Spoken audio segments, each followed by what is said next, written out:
You're listening to Hurrdat Sports Live. Deep drop, good protection, going for it. Oh, right there, caught, touchdown.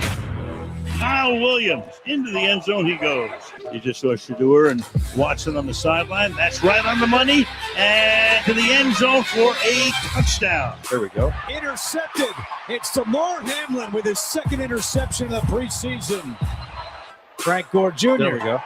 Touch. No, not yet. Not yet. Not yet. There it is. There it is. It is a touchdown. His second of the preseason. Mendoza was drilled as he threw it. It was way behind the free agent signing from the Vikings, and he hauled it in. They backed out of there. Martinez with pressure from behind, and he's sacked from behind. The pocket eventually collapsed. It's the rookie, Kieron Crawford. Good morning. Welcome in Hurrdat Sports Live, presented by Next Gen Mail Medical. That's Austin. I'm Ravi. I'm at Hurrdat Sports HQ. Austin, where are you today? I'm in Kearney, America, the basement of my parents' home, and there will be dogs running about. They've already yelled at me, and they're yelling at all the neighbors. It's a good start to the morning after what was a very rough last night, Ravi. Not great for me. Not great to come back to my hometown and my college town and to witness a loss the way that I did last night. So the prodigal frat boy has returned home. Why would you start like that? Why would you do that? What do you there mean? was literally no reason to do that. You could have said so many nice things. What do you mean? What do you mean? But what do you mean? I didn't know you took that derogatorily. Listen, you and TK are always trying to, spin a different type of web. TK's putting very innocent people in prison. You are trying to make something of me that I'm not. But I just want to be able to come home and not be labeled as such. That's fine. Did you or did you not belong to a fraternity in your days? That has nothing to do that. I think that is actually very relevant in this discussion. No, that can't be used against me now. No. Are you pleading the fifth on whether or not you belong to a fraternity? Honestly, how dare you? How dare you take Jaden Daniels' name in vain? Are you pleading the fourth plus one? Yes, I am. Yes. Let's do the math. I'm taking Tommy Armstrong and Jordan Westerkamp. Give me all six of those. Give me all of them. Listen, Gary Sharp, he has his moments. That was a great tweet last night. That was a fantastic tweet. That was good. I actually got to see our old friend DB last night. Okay, did you ask how fast he got there? If practice legitimately got out at 5:35, how did he get there at 6:15? I would say he beat me there, and I was there. I live across the street. So, I'll say this though, I know there's obviously the distance between the two cities, but of all stadiums to get to in Omaha, Burke Stadium's not the hardest because you especially just off the interstate. Yeah, you just get off the interstate and get Dodge. It's relatively easy to get to. So as long as you're, in a decent stream of traffic, and I guess if you're bobbing and weaving like DB probably was. Yeah, it was. You could tell though it was tough for him in terms of not coaching. Yeah, you could tell that there was a lot of nervous energy going on. He was, there's a lot of pacing. He had a roster in his hand and was marking things. And I was like, that's not a play sheet, DB. You're just, it's fine. Yeah. No, did he start doing any signals or anything, or did he try to stay separate from it? He didn't. He stayed, for the most part, he stayed over by kind of us, the hangers on the sideline over there and out of the coaches area. He went and dapped up a couple guys, but besides that, I was very proud of him. There was no extracurricular coaching going on. He was just there to support his guys. It was good to see him, and you could tell how excited he was. And Westside looked pretty good. Yeah, I was thank you for the updates. I appreciate that. I was going through different circles of hell and euphoria at the same time while you were updating me on those. So that was great. But yeah, I'm curious to pick your brain about that a little bit more. I have time today, and they still have the stream up, so I might just rewatch it. Oh, yeah. That line play, and from what you told me last night, that, I thought Prep had maybe the probably best depth on the line that we had seen in fall camps and stuff. But, I mean, that score obviously indicates that Westside was dominant in a lot of different phases of play. Yeah, so it was kind of a strange game because Westside had a pick six on the third play of the game. So that kind of got things off to an interesting start. And then they had a couple other – so they were pretty good in special teams. They had a return that went all the way down inside the 5, and then they scored on the next play on a kick return. And then they had a punt return that basically did the same thing. And so they had a couple opportunities there where – the offense wasn't on the field very much. And I thought Prep's only way to victory was going to be to keep them under like 60 plays. And they may have done that, but they also gave them 2 short fields and a defensive touchdown. So keeping him to under 60 plays that way was not what I had in mind, but just too many mistakes from Prep. And I do think Westside is much better up front on both sides this year. And to see Prep struggle that way when I thought the line of scrimmage was their fighting chance. That was really surprising. I do think Prep might struggle to score this year a little bit. Well, that's something that Sautter and I talked about, that it was like if Prep is going to win games, they're probably going to win 14-10. Yeah. But it'll be not like the most dominant 14-10 win that you'll ever seen, but you'll feel like the other team kind of got their face beat in a little bit. So yeah, I mean, none of that really surprised me that much, but it is kind of nice just to get football back in the veins. Oh, it was great. Yeah. It was phenomenal. Was the environment good? Because sometimes Burke can be a little bit tricky, but those two playing at Burke, I'm sure the parking lot was filled, but like overall environment was good.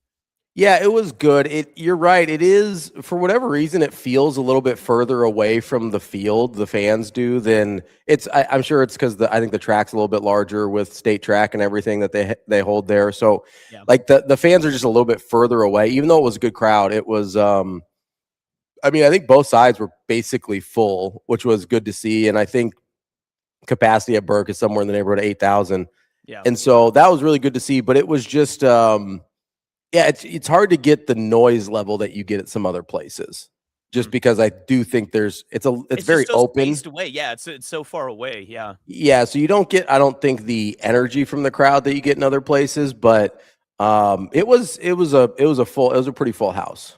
Yeah. Do you want to see this dog that's bothering me right now? Always. Yeah, I always want to see a dog. Yeah, buy me some time here. We love dogs. It's terrific.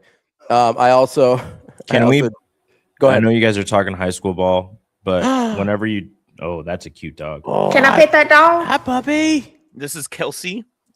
She has been the bane of my existence this morning because when someone is back home, they are on a 4 a.m. wake up schedule. So, oh no, Kelsey. Yeah, I was mourning my loss at about 1:30 last night, or I guess this morning.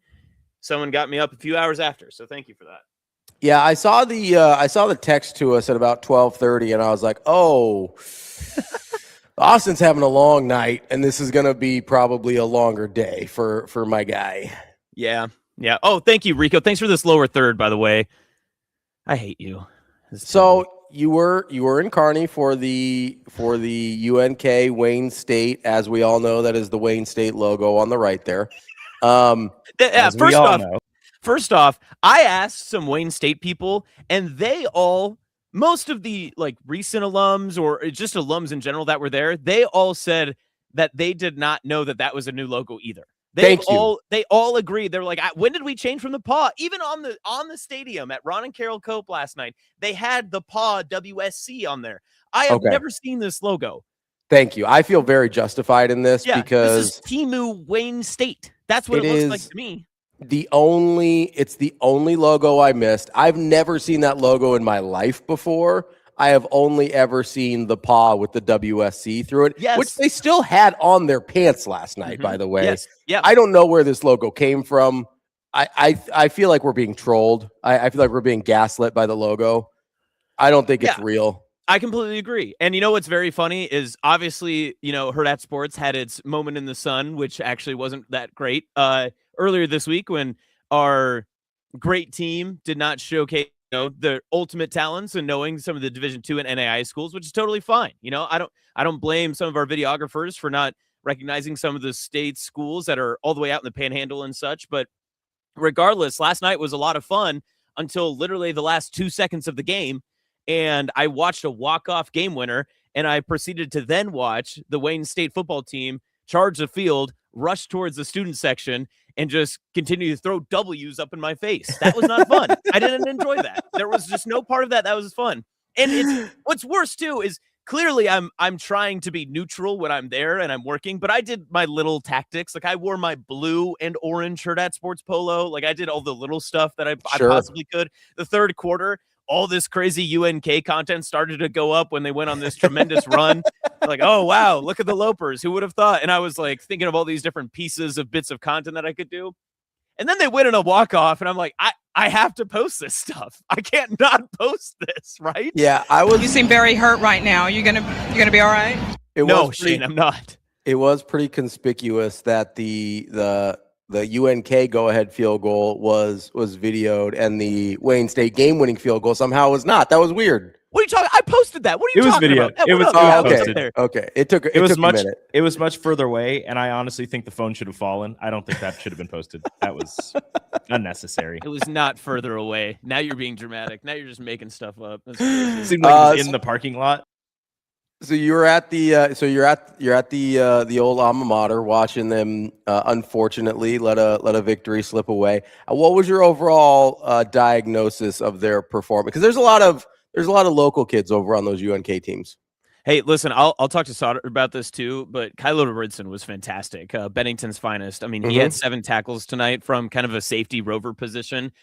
He was great. And what actually makes me the most upset is I do really want to talk about, the great local talents that came up. Brady McGill from Roncalli Catholic. He was, I believe, supposed to be the backup this season, but Wayne State lost their starting quarterback for at least a couple of weeks. On Monday, he steps in, leads a fourth quarter drive to go down with 1:10 left to win the game.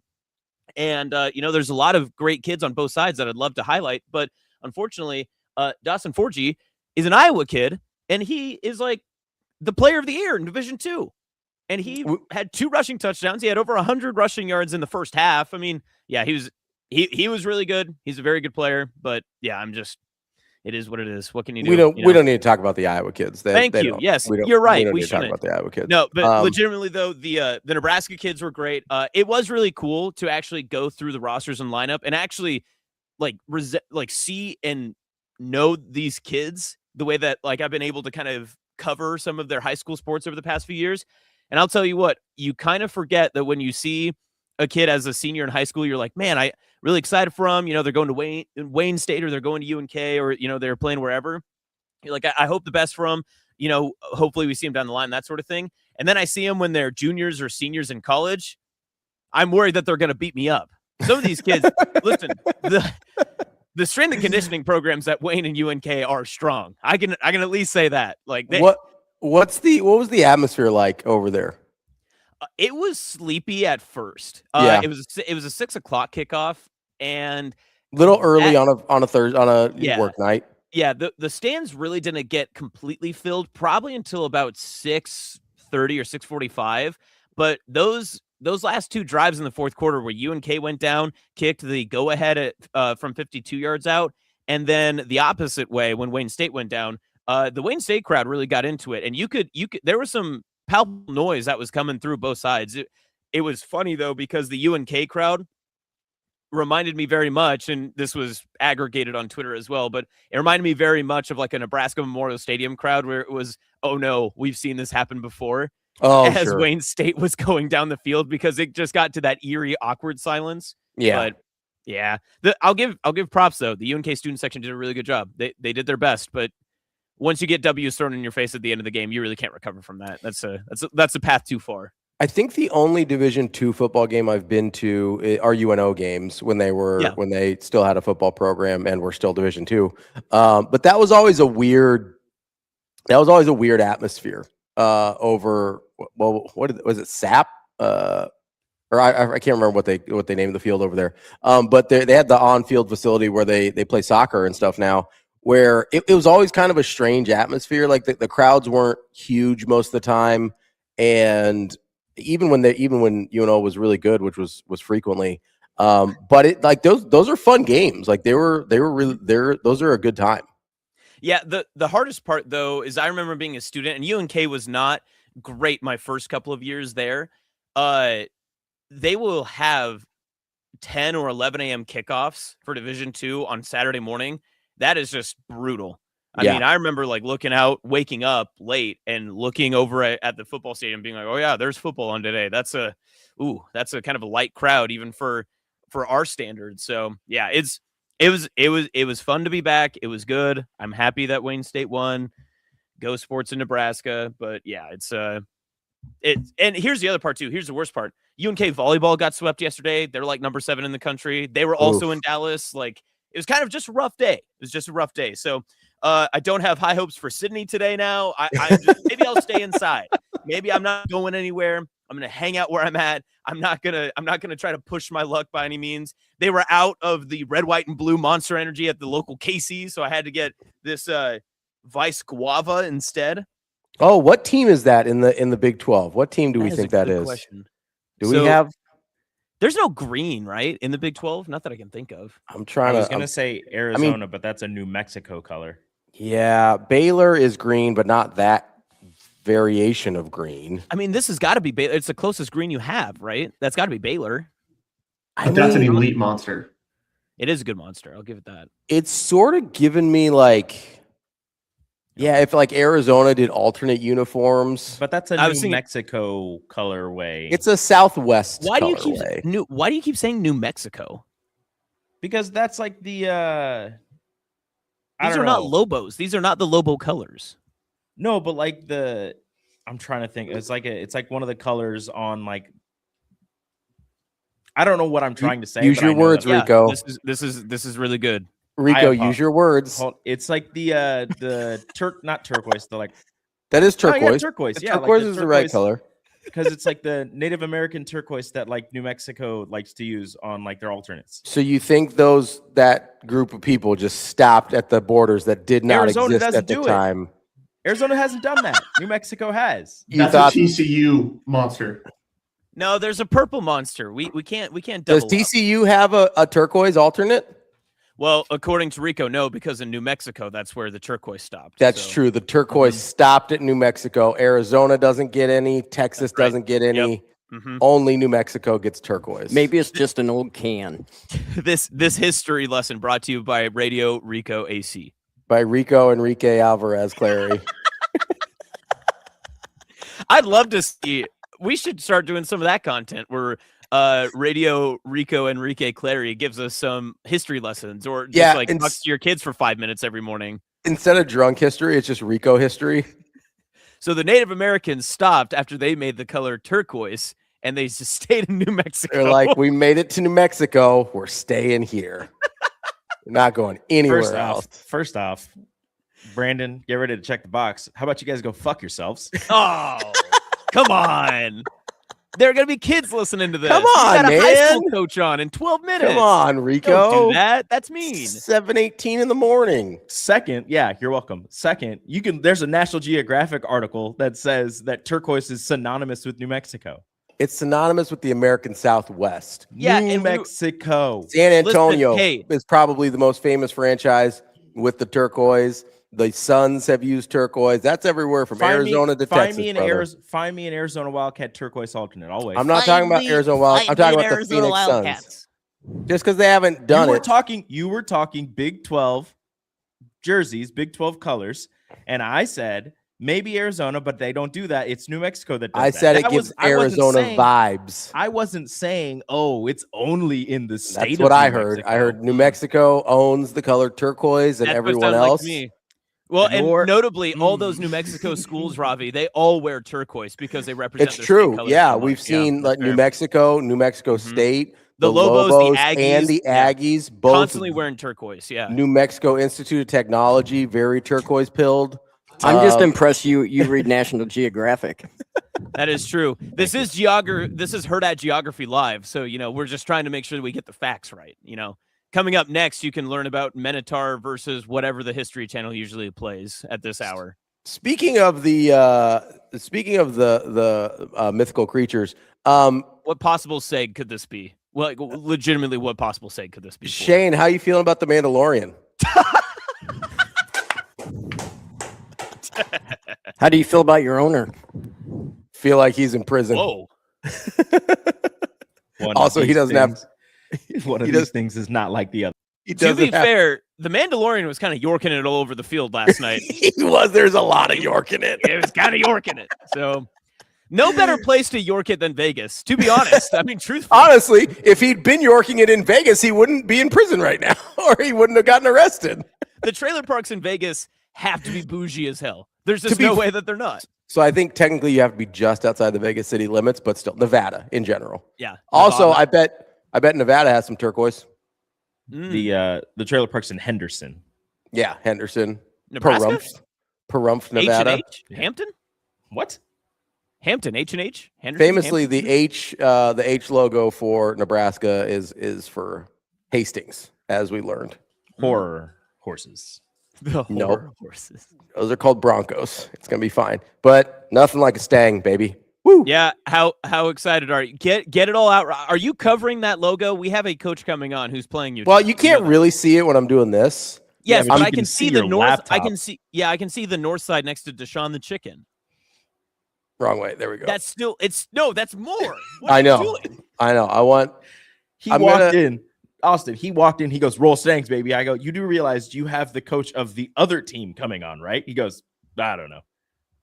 No, I said I don't care. I'm aware. Listen, I'm excited to talk to Coach Mendenhall. We've talked before. Big fan. He's a terrific coach. Really excited to talk to him. And he knows where I stand. Everybody knows where I stand. It's fine. That's good. At least he knows. I mean, if he doesn't, he's about to. You know, so have you pre-written these questions to try to not sound like a dick, or like, are you going to? Like, no, what's the plan here? Listen, it's going to be very easy for me. Like I said, I'm a big fan of Coach Mendenhall, and I obviously am a big fan of Trey Taylor and a lot of the kids they have over there. I can be unbiased here. It'll be fine. Okay, all right. I actually believe you. I think you're going to do a good job. There's legitimately, and I'm excited to talk to him because there's a lot of really, really interesting things going on with this Millard South team. Like Coach Mendenhall finds himself in a very unique position, sort of in Nebraska football history. True. In terms of the team he's got this year, the team he's coming off of. Like there's a lot of, I think, really interesting things about this Millard South team that I'm excited to talk to him about and see how he's processed that over the offseason. Yeah, and just in that same sense too, like not only how you process it, but how do you just go about your day to day with all the extra attention that you've gotten? Because people forget that he was a first year coach last year and had the historic team and everything else, but he took over Ty Wisdom's team, and I can't imagine being in those shoes where you are a high school football coach. You just, you have a passion for the sport. Usually these guys are, super passionate just about the kids and all that sort of stuff too. But then you have to deal with all the extracurricular everything. I mean, there was so much conversation about Millard South past 2 years in two different ways, right? Like we were chastising them a year ago, not we, the royal we, right? The general we. But then this year, it's almost like we are praising them because they've got Huskers on their roster and they've got, the talent coming back and stuff. So it is super fascinating just to get maybe a little more of the personal side into it too. Yeah, and the other thing, I was talking with Avery about this yesterday, and Kobe, if you would actually listen for once in your life, you would know I did not call Hastings the Stangs. I called them the Broncos, and I said, speaking of horses, Stangs. Okay, yeah. So maybe comprehension a little bit there, bud. It's okay. Hey, listen, he's even further west than me. They got hit with a storm last night, so his internet's a little bit buffery. So just give him some time; he'll be okay. The other thing, I was talking to Avery about this, and I know you'll listen now because you're obsessed with Avery, Kobe. But I was talking to her about the Trey Taylor of this all, and he's gonna find himself in kind of a weird spot this year. Because up until this point, everybody in the state of Nebraska has been pro Trey Taylor, right? Like outside of a few media interactions where people got weird about stuff, like fans have been very pro Trey Taylor, and understandably so. I think there's going to be a sort of a weird moment for him where there's like the high school sports people here are pretty loyal to their high schools and to their communities and things like that. This, he's going to have a weird situation where people who are very much pro Trey Taylor in general will be actively rooting against him on a week-to-week basis. Yeah. Whenever their team plays him. Like, it's kind of a strange situation for him that I don't know. Like, I hadn't thought about that until a couple days ago. I don't know if that's necessarily true. That might be a last year narrative that we apply to this year. I don't know if that tenor is the same just general, like, I think you're obviously going to have high school kids that are going to oppose, and you're going, like you said, you're going to have the hyper specific high school football crowd that's going to be opposed to what Millard South had, allegedly done from a year ago, all that sort of stuff. Right. And like the narrative that it was a year ago, I don't know if that conversation stays the same. And if you remember last year, I think this was a question that I asked Sautter about it during the entirety of the Millard South run, is if the kids from last year's team had been committed to Nebraska, how would general fans react to some of the things that were happening and the scores and all the other controversy that went around the Millard South football program? I think that we're kind of seeing it now because, yeah, definitely when the news came out, there was a lot of hesitancy on how to react to it. But I feel like generally now people are just excited and they know that maybe they're not supporting Millard South necessarily, but they're supporting future Huskers. And I don't think that they are going to say, hey, go Patriots. We're going to be wearing, Patriot red or anything like that. They're just going to be wearing their Husker red. And they're going to support Trey and Tay. And I think that that's probably where they lean a little bit closer. Yeah, I don't mean those people. I mean like the people that like are actually involved with, like, nobody from Westside's rooting for Trey Taylor, but all those people will be rooting for him a year from now when he's at Nebraska. You know what I mean? Yeah, like, it's not about the Millard South of it all, except for there is some Millard South fatigue. Like anytime you have a team win a couple in a row, people are kind of like, let's have somebody else here. I don't even think it's about the, however we feel about the transferring and all the things that kind of came along with Millard South last year. I think it's just about, like, nobody from Millard North is rooting for Trey Taylor tonight, right? Like, nobody from Westside in week 9 is going to be rooting for Trey Taylor. And whoever else they play along the way, you're just going to have like a very strange dynamic of a guy that Nebraskans in general really, really love in Trey Taylor. And then you have this kind of each individual fan base from the different high schools they're going to play that on a week in, week out basis are not going to be pulling for the guy. I think it's a strange situation for him to find himself in that I don't know that he's processed through. Yeah, I'm excited to poke in Coach Mendenhall's brain and see his thoughts on this, because if anyone's going to know, it's probably going to be him, right? Absolutely, and we'll talk to him next, the head coach of the Millard South Patriots. Coach Mendenhall will be joining us next year on Hurrdat Sports Live.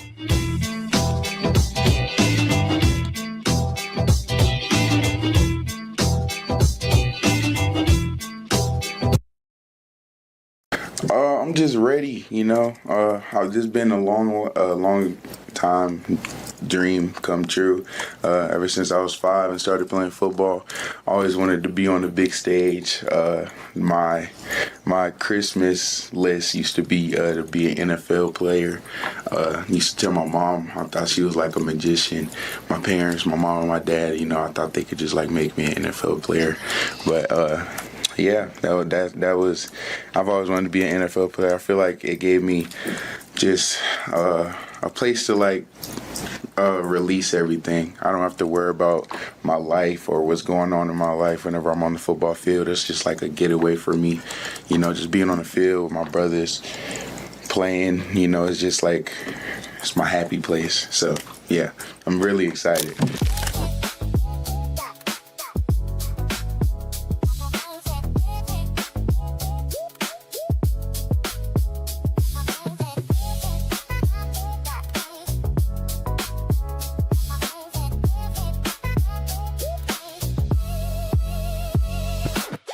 Your schedule is filling up. Get back to busy at Edwards Kia. Lease the 2027 Kia Seltos S starting at just $269 a month. Ready for every run on the calendar. 2 great leases, 1 less thing to worry about. We've also got the 2026 Kia Sportage EX starting at $249 a month. Don't wait. Get back to busy this August at Edwards Kia.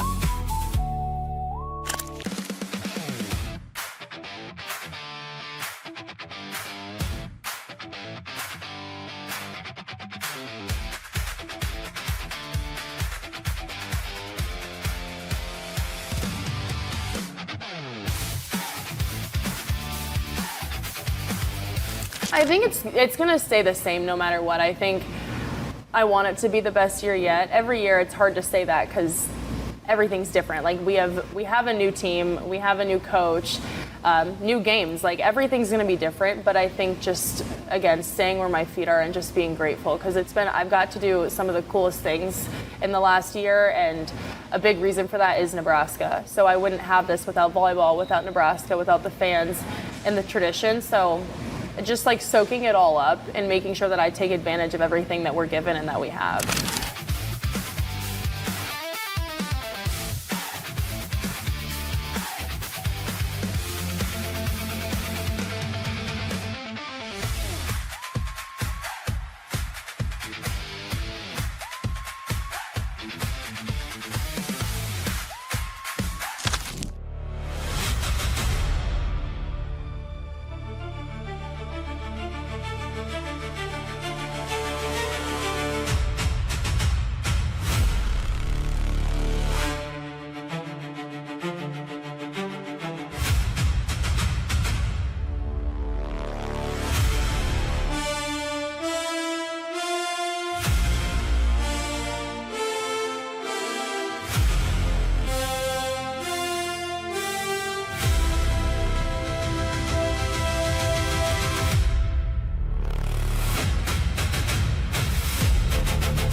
You're listening to Hurrdat Sports Live.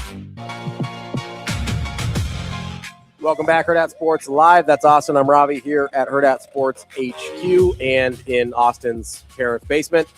We are joined now by Taylor Mendenhall, the head coach of the Millard South Patriots football team. Coach Mendenhall, how are we doing this morning? I'm doing great. How are you guys doing? We are doing well. I wanted just to let you know that out of respect for the interview, I did take off my Millard North hat while we were doing this. So completely unbiased here. You have my full attention. That's awesome. Is the red underwear and red undershirt on too then? No, we do still have the Millard North shirt on, but I didn't want to go tarps off for the interview. All right. Fair enough. Oh, Coach, that's perfect. That's a great way to start. Coach, I'm just curious. Robbie and I were talking a little bit about it just a minute ago, but how is the team handled just a lot of the, not only just expectations, but the extra noise that comes with the attention you get as state champions, all of the extra hoopla that kind of goes on from a year ago. And then this offseason, obviously the big name additions with Trey and Tay coming into the program. How has that conversation been handled inside of your locker room when it comes to all the extra noise and cameras that come with being at Millard South? Yeah, believe it or not, it's kind of become a norm as far as having people at practice and, media, you guys, etc. So we have occasional conversations about, how to talk to people and what to say. And those are good character building skills and life building skills and stuff like that. And for the most part, our captains and our leaders do a great job handling all of that.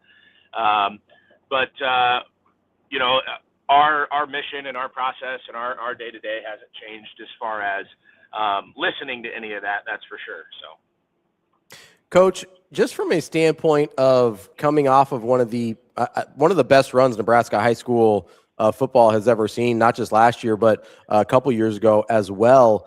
What's it been like when you've got a very different football team coming back than the one that just departed, yet you still have sort of this expectation and legacy to that's following right behind you from last year? Yeah, absolutely. There's definitely some things that we do better and do differently, and there's definitely some things that we're not going to do as much of on Friday nights. And that's obviously my job and the coach's jobs to put our players in the best situations to be successful. So whether that's personnel-wise, scheme-wise, scheduling-wise, things like that. Football, you always have to be adaptable, and as structured as that we are in season now, it's a game of sudden change. So we talked about adaptability all the time throughout camp, throughout having some travel experiences the last couple of years, and our guys are pretty good at being molded in whatever direction we need them to be. Coach, just getting ready for the season itself, when you come from the year that you had and the high-flying offense, the excellent defense, and everything that came with being last year's Class A champion, you get Trey Taylor and you get Tay Ellis to come into the program. How much offensive adjustment do you have? Is it going to be the same offense that we saw a year ago with Jet and Amarian and all those great Millard South Patriots, or is there new levels to it because of the high flying ability of those two big names that have come in? There's definitely different things that we're better at, and there's things that don't really fit our personnel as well. So, you'll see some of that on display tonight, and it's different players, but it's the same offense and the same goal to put up a lot of points. So, Coach, when you're looking at kind of how you prepared for last season versus this season, obviously you had a team you were very familiar with ahead of last year, and one that probably took a little bit of time to get to know to a certain degree this year. Is there any sort of different emphasis on peaking at the right time at the end of the season versus, last year maybe you had a pretty good idea that you could be dominant throughout the way, or is it just trying to execute at a high level sort of regardless of the situation? Yeah, I mean, definitely the latter of your two options there. Kids come and go all the time, no matter what sport, no matter what school, and they've been doing it for 40 or 50 years. So we do our thing, and the kids that want to buy in and be a part of our program are the kids that I want around, and it makes a special place. So as far as new faces and stuff like that, they've done a great job, and we've worked our tails off all summer, and we're glad game day's finally here. Coach, just a general question for you, and I know obviously we're in the middle of doing this pregame interview essentially for you for the big matchup tonight, but has there been, because of all the extra attention you guys have gotten, has there been a question that you haven't answered so far about this team from the media? I mean, you guys have been on camera so often. You've had all these offseason camps. Is there something that we're missing about this team that hasn't been asked yet? I don't think so. I think regardless of what you guys as the media or opponents might think of us, I think that you're still in for some surprises tonight and the rest of the season. So I'll leave it at that. Ooh, little teaser there from Coach Mendenhall. I like it.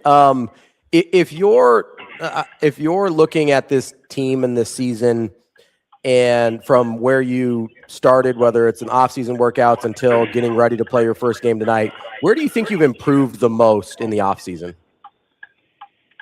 I think in the trenches, both sides of the ball. Right, it's no secret that we lost a lot of elite players and a lot of talented players everywhere on the field. But our offensive line, our first five guys, one of those guys was a starter last year for us, Hunter Allen, and the rest of them are all new to varsity football. And they've done a great job, learning how to play together, learning how to play as a unit, not that this is a real thing, but if it was, I would give them the most improved award thus far this season. So I'm looking forward to watching them compete tonight. And they're going to do some great things up front for us.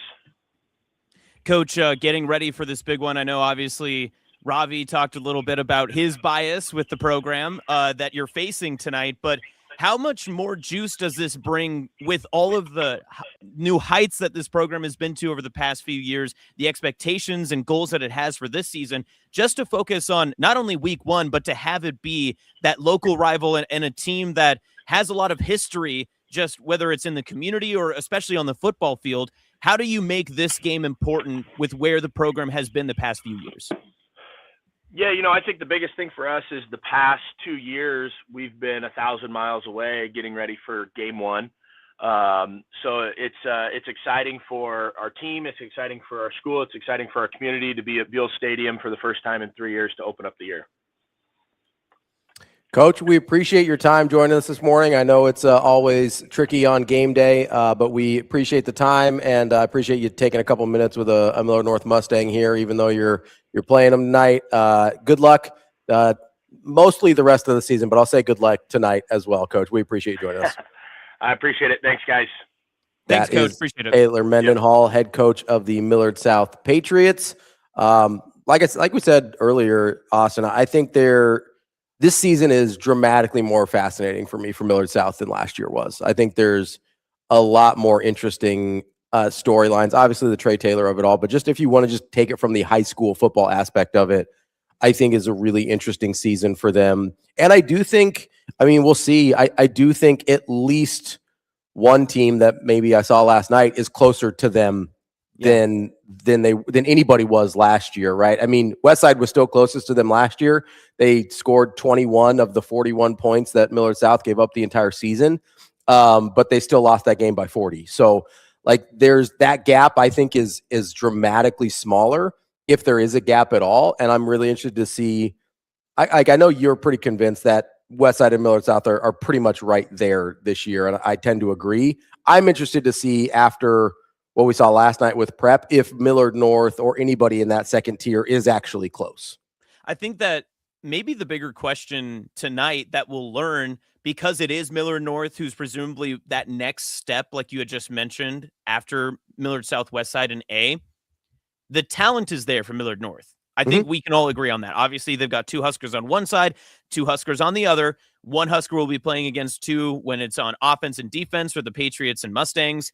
I'm curious to find out which of these Class A teams won't get their, big old bright eyes because it's a 5-star quarterback on one end and the game is already over before it ever kicks off just because of the star power, because of the name.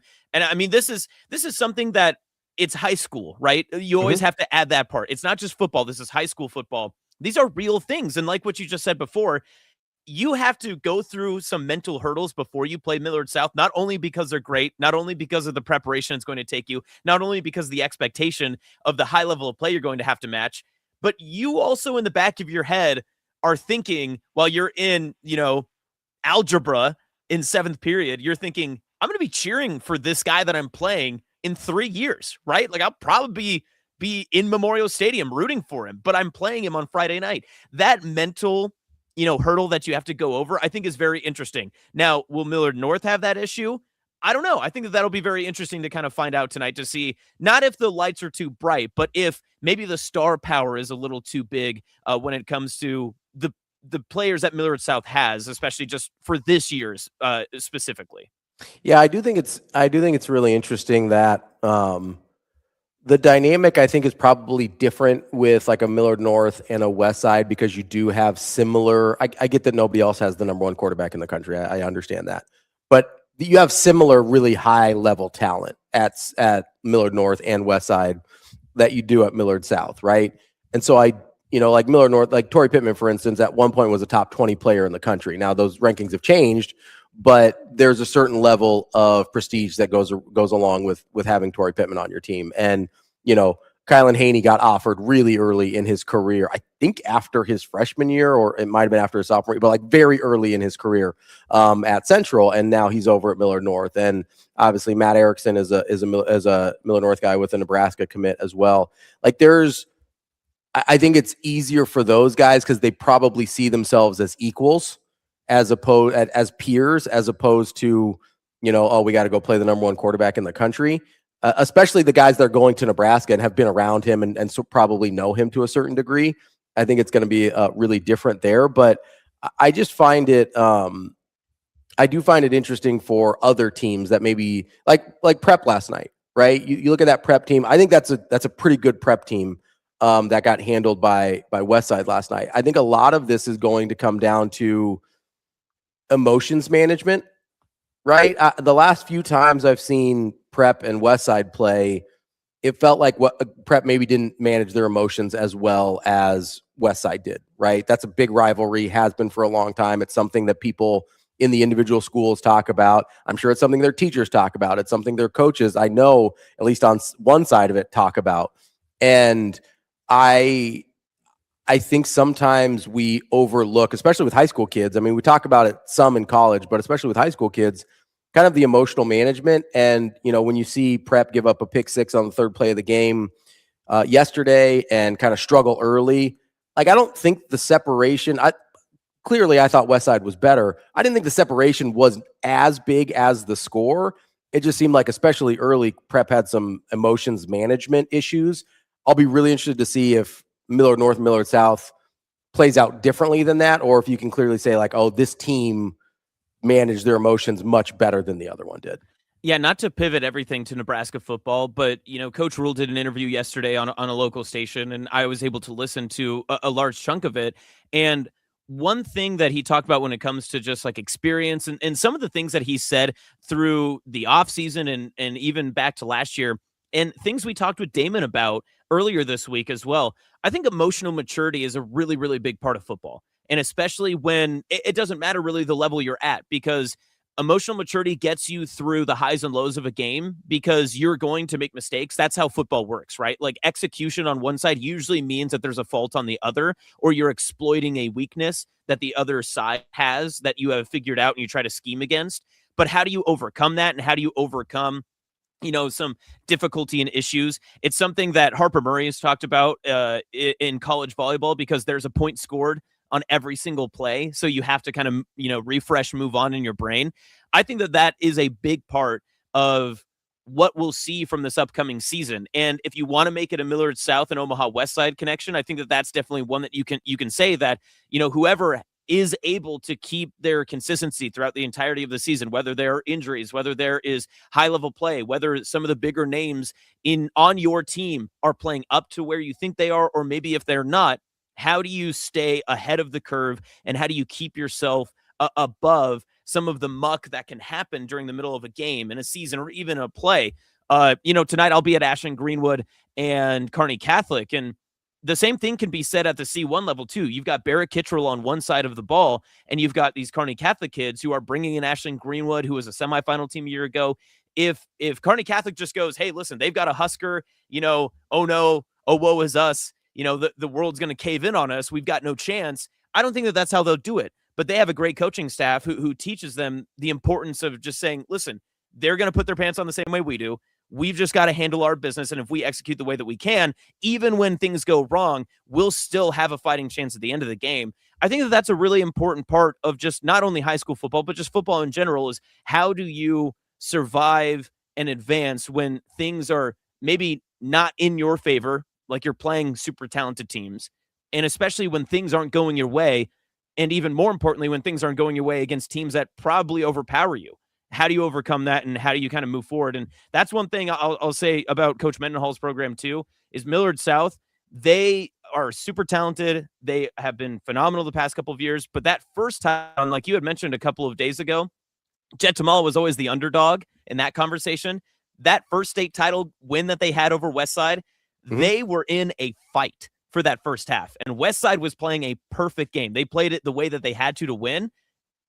Patriots came out at halftime and they were able to figure it out, and they got over all of the different things that could have, discombobulated them through that entire first half. And in the second half, they just came out and dominated. So yeah, I think that there's a lot more, I think, of the headspace conversation that goes into the season more than just the talent. I think it starts with the talent, but then from then on, especially when you look at Class A, I think it does go into how the teams are going to be able to handle some of the extra noise and everything else that kind of comes with the season. Yeah, I'm super excited to get things underway with a full slate this evening, and then obviously we get a little college football tomorrow as well. Yes, very excited about that. Speaking of college football, in about 10 minutes we're going to have our quarterback draft. Tim Verghese will be joining us. We will have 3 of our listeners joining us as well. We were going to do 4, but the 4th one could not get out of a work meeting. Who are our 3 listeners? Mesa Josh, C. Olson, and TK. Okay. Those are our 3 listeners. And then Funky had to drop out last minute to accommodate being a productive adult and part of society. So who has a work meeting right at 8 a.m.? That's nuts. That's crazy. Maybe, I don't know. That's a tough way to start a Friday. One of our listeners in the draft is doing audio only because they are also at work. What? So they're in it. They're like in a cubicle. Are they going to be like, okay, I'm taking Noah Fafita from Arizona. I don't know. I messaged and he said, hey, I want to do audio only because of like work duties or something. It's like, that's funny. I'm imagining. What's I'm the worst imagining job he could have? Like, if he's a police officer, that's probably pretty bad. Don't be drafting being an officer. I hope it's TK and he's in the courtroom. That would be hilarious. It's not TK. It's C. Olson. I would love that if TK was like giving, giving closing arguments. He's like, hold on, guys. I'll take Julian Sand. Like, what was that? Please strike that from the record. I know we don't need that. That would actually be great. He goes, yeah, can I get a celebrity pick, and hands it to the judge? Your Honor, I would like to take the Iowa quarterback. That would be very funny. I will allow, if anybody wants to take the Iowa quarterback, I will let you have the entire position group. Okay, very nice. Regardless, that's the only school that applies to. You can have the entire. I understand that, but you have to deal with Brandon. So good luck. This is somehow going to bite me, but can we all agree that if anyone has some sort of technological issue, if they don't make their pick in 30 seconds, it's automatically the Iowa quarterback, and you just get their quarterback like as it goes down? I think that's only fair. I really hope your Wi-Fi cuts out. I know I shouldn't have said it, but I think it's funny. I think it'd be very funny. That would be funny. Also, for just a rules update, Notre Dame will be part of the ACC for this discussion, since we are doing one quarterback from each of the power conference leagues, one quarterback from Group of 5, and then once you've made all of those picks, you get a wild card. For that purpose, we will have Notre Dame be part of the ACC. Just so a little house cleaning there, just to make things fair. I knew Rico was trying to game the system because he was asking questions yesterday. I was like, that's a little suspicious. Interesting how these are coming. I wanted to make sure that Ravi asked me to send the rules to the listeners. I wanted to make sure that I was getting it all right. Yeah, he did not know the rules. See, I was just like, hey, Rico, send the rules. And he's like, what are those again? I go, cool. What are they? TK says, I stayed late yesterday so I could be in the war room, a.k.a. the home office for the draft. That's awesome. I love that. Love the commitment. That means one less innocent will stay on the streets, or one more innocent. Yes, there we go. One more innocent will stay on. There we go. Yeah. Yes. I know TK has a big board behind him. I wrote up my big board last night. I'm pretty proud of it. I'm pretty happy. Yeah. I have eight quarterbacks in every single conference, including the G5. Or I don't have the G5 conferences. There's just no way. But the group of 5. Yeah. So hopefully that gets me through. I'll tell you what. I'm not looking forward to having potentially the last pick in a few of these because things get dicey, and I'm afraid I'm going to make a gut call that will not benefit me.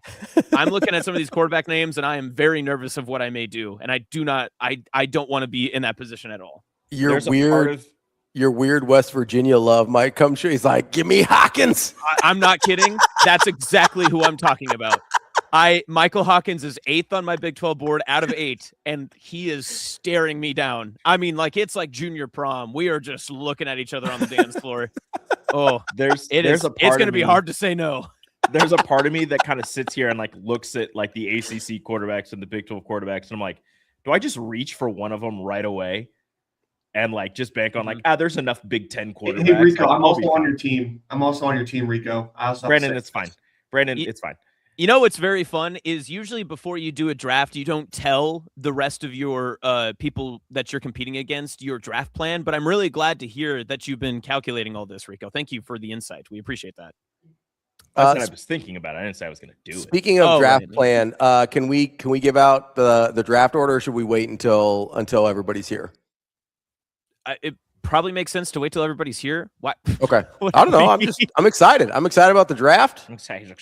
I'm excited. See, Olson's in the room. We're getting everybody ready to roll here. Carol a guy? Carol a guy? I don't know. Wait, is this actually Carol? Oh, is it different Carol? I don't think so. I think it's a different C. Olson. How many? I think. That's fair. I don't know. How many C. Olsons do we have?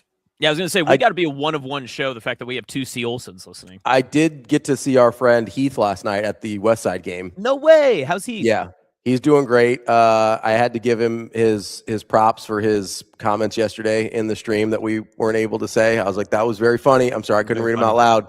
Very, very funny, though. You know, Heath, I'm also downstairs. Funny enough. Yeah, he is. How does that basement smell? Great. It smells great. Yeah. You are giving. We've had a couple people notice. We've You are giving some like Buffalo Bill in the pit vibes. Okay, whoa. Does it put the lotion on its skin? Yeah, like is there a basket around there somewhere? So check this out. I'm actually this is my dad's like little workstation right here. So I would flip the camera, but I'm super plugged in with all my stuff. Why does he have this? What does this have to do with anything that he does? If you don't use that to make your first pick, you're doing it wrong. I would like to take Marcel Reed. Yeah, I'm just saying it looks a little bit like you're being held there against your will. That's just not true. I got one dog next to me. Yeah. So is it the black trash bags up there? Is that the problem? The black trash bags aren't great. Just the overall industrial storage facility vibe. Listen, anytime you're in an unfinished basement, I'll show you this. Listen, I'll go full screen for just a second. See, okay. Hold on. Let me do this. That's me. So this is. See. Listen, I understand it's a very nice storage shelf. Like that's obviously. I'm just saying, look, this is like Christmas gear. You think Buffalo Bill had like Christmas antelopes like hanging out in his? I don't think so. He didn't have Christmas trees. I don't. Just because he was a serial killer, I don't think we can obviously assume that he didn't enjoy Christmas. I was expecting you to be in the garage on the couch.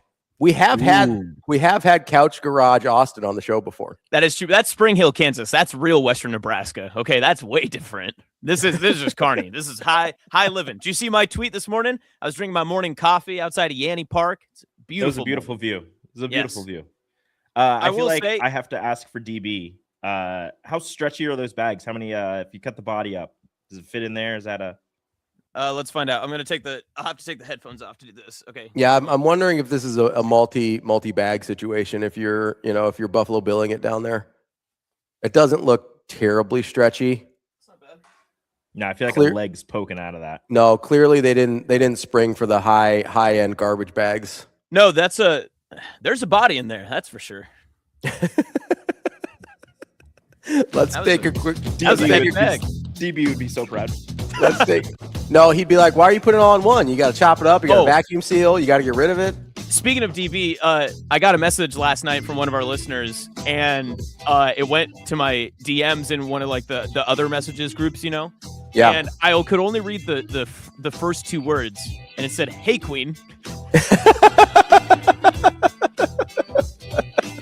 I love that. Let's take a quick break here. Tim Verghese will be joining us next.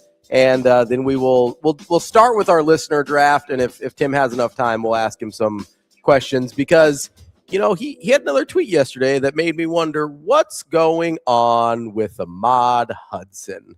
We will get into that and to the QB draft right after this here on Hurrdat Sports Live. Your schedule is filling up. Get back to busy at Edwards Kia. Lease the 2027 Kia Seltos S starting at just $269 a month. Ready for every run on the calendar. 2 great leases, 1 less thing to worry about. We've also got the 2026 Kia Sportage EX starting at $249 a month. Don't wait. Get back to busy this August at Edwards Kia.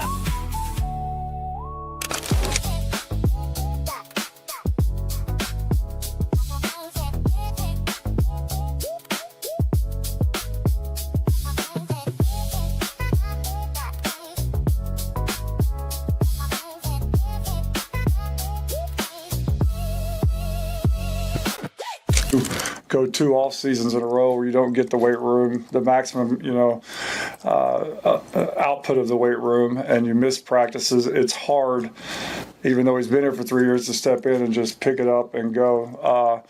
I'm hard on Carter because I know what Carter needs to look like when he's out there. And he's taken it as a challenge. I think he's gotten better and better and better. Just from a physicality standpoint, he's putting his nose in blocks. He's definitely not afraid of contact. It's just the technique and how you get to that point of contact that we're continuing to work on. And then, just the route running, catching the ball, that's what he's got to be. For us, is just a difference maker with matchups. If you put a safety or a linebacker on him, he's got to make him pay. And so we're just working through all those layers of development that we didn't get to do the last 2 years in the off seasons. And I think that, he has an unbelievable sense of urgency. He's had a sense of urgency since he's been back, just because he knows he missed a lot. And so, through just the room, Luke, Coach Mosey, just everybody pouring in, to Carter. I think that, he kees getting better, and he's going to continue. It doesn't stop now just because the season's about to kick off. It's going to have to continue to grow and grow as we go through the season.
Last year was hard because that transition was really hard, and it was late in the year, and getting to know the kids and getting your system installed and not really knowing what the kids were good at before August really hit was tough. This year, like you said, we've got a whole year under our belts. Last year's senior class did a great job for me setting the foundation of expectations, and like this senior class, I told them in our leadership meeting, like, hey, you guys know what the expectation is. Now we're going to level up, and now we're going to get just a little bit more and push the envelope and not be satisfied with, with a goal like making the playoffs. Now let's go do some more with it. And so this is a great group to really kind of set those standards moving forward. And as the program continues to grow and continue to be that positive movement with even just our roster size and more athletes coming out for football, has been great to see this year.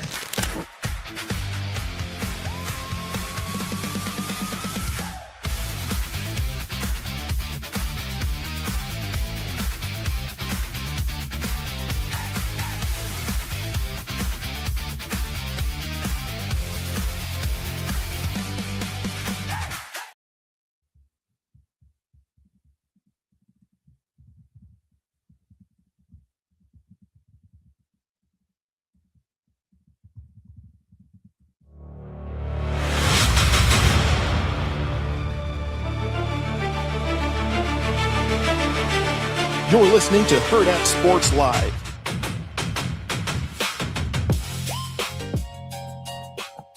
Welcome back, Hurrdat Sports Live, presented by Next Gen Mail Medical. That's Austin in Buffalo Bill's basement. I'm Ravi here at Hurrdat Sports Buffalo HQ. County. Buffalo County. Oh, I'm sorry. I got very confused. I'm glad we had the last segment for the podcast listeners. So that way, someone's going to not listen to the last one and just hear this. And I'm going to be very upset with you when I get a couple of messages from people. That's not going to be nice of you. How dare you? What do you mean? What do you mean? Are we still waiting on Tim? I think we are waiting What on do you Tim. mean? Okay. Can somebody text Tim? Make sure he's with us this morning. Hello, Tim. I've been talking with him. Okay. He should be along any minute. Okay. Do we have our listeners in the chat? Yes, we do. Okay, so Ravi, one last time. Can you go through the entirety of points, of draft, and all that sort of stuff now that we've kind of got the all of the members here? Yes, I will go over this for our members. Thank you. The draft rules are as such. You get one quarterback from each conference, both power conference, and then all four power conferences, and then one group of 5 quarterback. And then after you've made those 5 selections, you can select a wild card from any conference. So you can have 2 from one conference with the wild card pick. And then the points go as such. Rico, correct me if I'm wrong here. I'm doing this off the top of my head. 1 point for all touchdowns, -1 point for interceptions or turnovers, 1 point for every 50 yards rushing, 1 point for 150 yards passing, 2 points for 225 yards passing, 3 points for 300 yards passing. Did I have another passing tier in there? For 400 plus yards, you get 4 points, and that's the cap on passing yards. And then you get 2 points for a win, and that's all, right? So those are the point totals. Those are the drafting strategies. And I think Tim's here. I think we're ready for the draft order. Yeah, I think so too. There's Tim. Tim, there we go. Hello. Tim Verghese, inside Nebraska. How we doing this morning, bud? Hey, we're good. We're good. How about you? Tim, Good. We're getting ready Tim, for the draft, buddy. How long did you spend building your big board last night, or was this a week-long process? Slowly but surely, kind of week-long process, but kind of have an idea of where I'm going.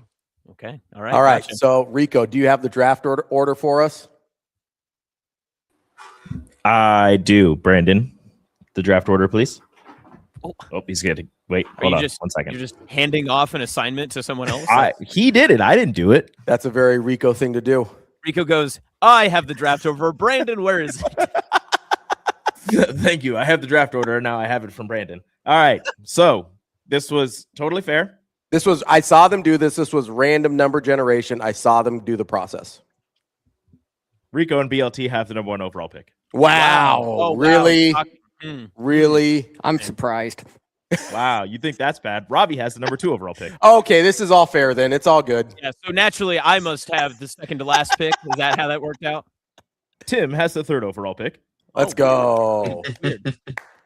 Mesa Josh going 4th. Oh, wow.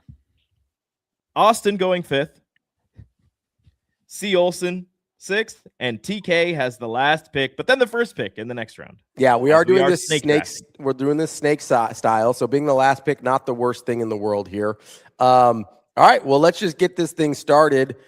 Rico and Brandon, since you've had plenty of time on the clock, go ahead. With the first overall pick, Team BLTco is selecting Dante Moore, Oregon. This is where Tim usually says there's no non-zero chance that Dante Moore is starting this year. I was waiting for that. I thought there was going to be draft music or something. No, it's fine. It's fine. Wait for it. I was just waiting for the the little chime they do. All right, my number. We're sticking in the Big Ten here. We're going Julian Sayin with my first pick. Oh, okay. Is Julian Sayin not going to start, or No. I didn't think this guy would fall to me, but I'll absolutely take it. From a production standpoint, the third pick, I'm going with Trinidad Chambliss. Whoa. Okay. All right, who do we have 4th? Is that Mesa Josh? There we go. Hey, Mesa. Mesa Josh, how we doing this morning? Uh-oh. Oh, no. Oh, no. We're in Iowa quarterback territory. No. Oh, no. Oh, no, Mesa. No, you can't lose your first pick. Mesa has 25 seconds to reconnect. We're giving him a minute. We're giving him a minute. What's your thought process on Trinidad, Tim? I'm curious. I think he's going to be. I think from a production standpoint, I think he's got a really good shot to just kind of pick up where he left off last year. I think he's going to be. I think he's going to produce. I think I looked at the other quarterbacks on the board. For me at this point, the only one that really came into consideration just from a numbers and production standpoint, for me in the SEC was Arch. So I went with the guy I like a little more. All right, fair. I think Mesa's back in. I think we're good. Oh, Mesa. There we go. Yeah. That's what I was looking for. Mesa Josh, how we doing? Good. How are you? We're doing great. You are on the clock. You also avoided the Iowa quarterback pick, which is good. Robbie, who did you pick? Sorry, I couldn't hear that. You're good. I took Julian Sayin and Tim took Trinidad Chambliss. Okay, I will go with CJ Carr. All right, that is your ACC pick with CJ Carr. I like it. Thank you, Mesa Josh. Up next, I believe we have C. Olson. Is that correct, Rico? We got C. Olson. Is it me? I think Austin's next. Yeah, it's Austin. Yeah, I think it's C. Olson. Yes. Okay, perfect. my bad. So I am going. Oop, my bad. I'm going to. Oh, actually, this is way tougher than I thought it was. You know what? I'm going to stick in the ACC. Give me Darian Mensah. All right, Darian Mensah for 1, Austin Jacobsen. Now it is time for C. Olson. C. Olson, who is your first pick? Well, Austin decided to go the same route I was going, so I think I'm going to go Kevin Jennings. Ooh, Kevin Jennings. All right. You're gonna listen. You're gonna get a lot of wins. You're gonna get a lot of production. That's a good pick, especially. And you're gonna get a lot of picks. Trust me. Well, wins are worth twice as much as picks, right? So that's C. Olson. All right. Is TK bringing up the rear here? Good morning, fellas. Look at this guy. What's up, TK? How we doing, TK? TK? I love it. He's got the suit on and everything. I'm gonna pretend like that's for us and not because you have a real job. 1,000%. 1,000%. Who's your first pick, bud? I'm going to take JKS in the ACC. I don't need him to win any games. I just need him to throw for about 7,000 yards. Good pick. Good pick. All right, that's the Cal quarterback, and If I wasn't scared of his name, I might have taken him. Yeah, we're just gonna call him Jerron. Whenever I get in court, I'm like, this guy has a hard name. The defendant. And then we're just gonna start calling JKS the defendant. I think my next pick, I'll take Bear Bachmeier. Whoa! Ooh, interesting. Wow. Interesting. I think they'll win the Big 12. I put my future in like February. There we go. Back-to-back picks for TK. We appreciate it. That brings us back to C. Olson for his second pick. What's up, C. Olson? What do we got for number 2? I think I'm going to go with the Signetti faithful and Josh Hoover. Okay, Josh Hoover getting on the Signetti train. I understand that. I understand. Not a furry. Allegedly not a furry. We don't know for sure. There's simply no way to know. There's simply no way to know. Austin, you are up.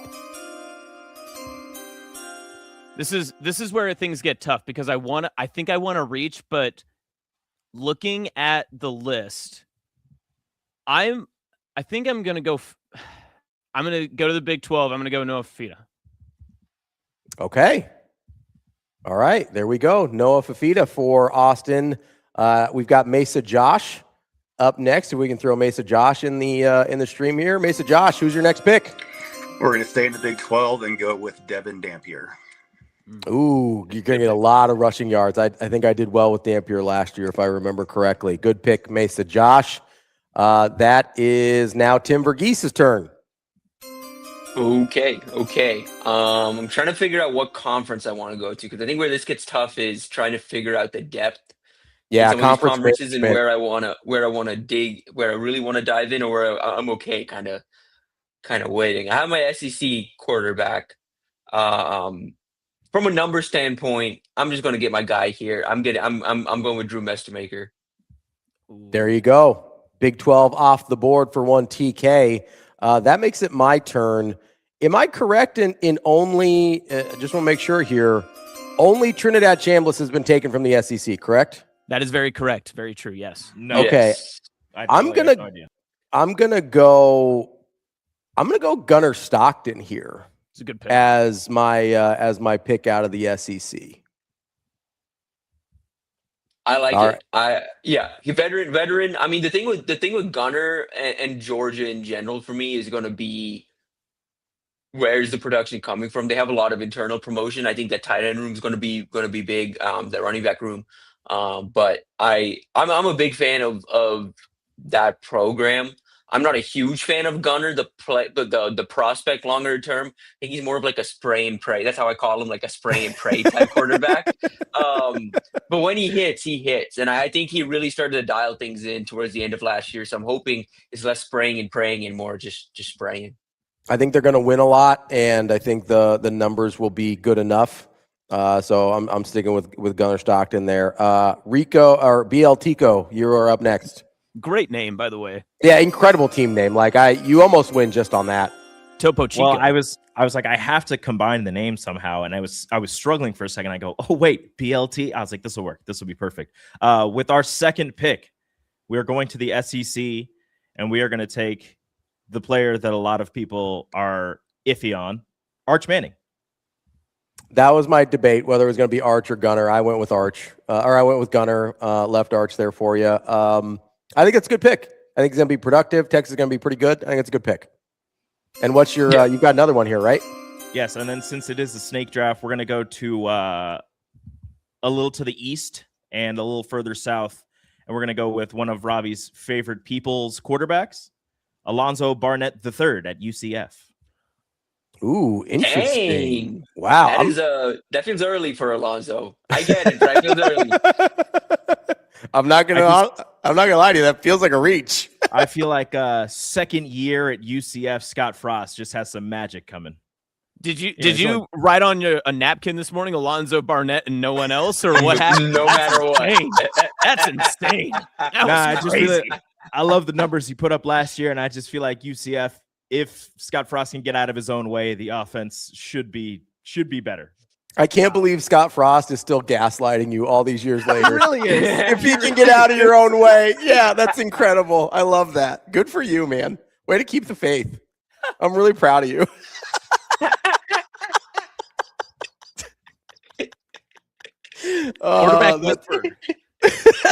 That's incredible.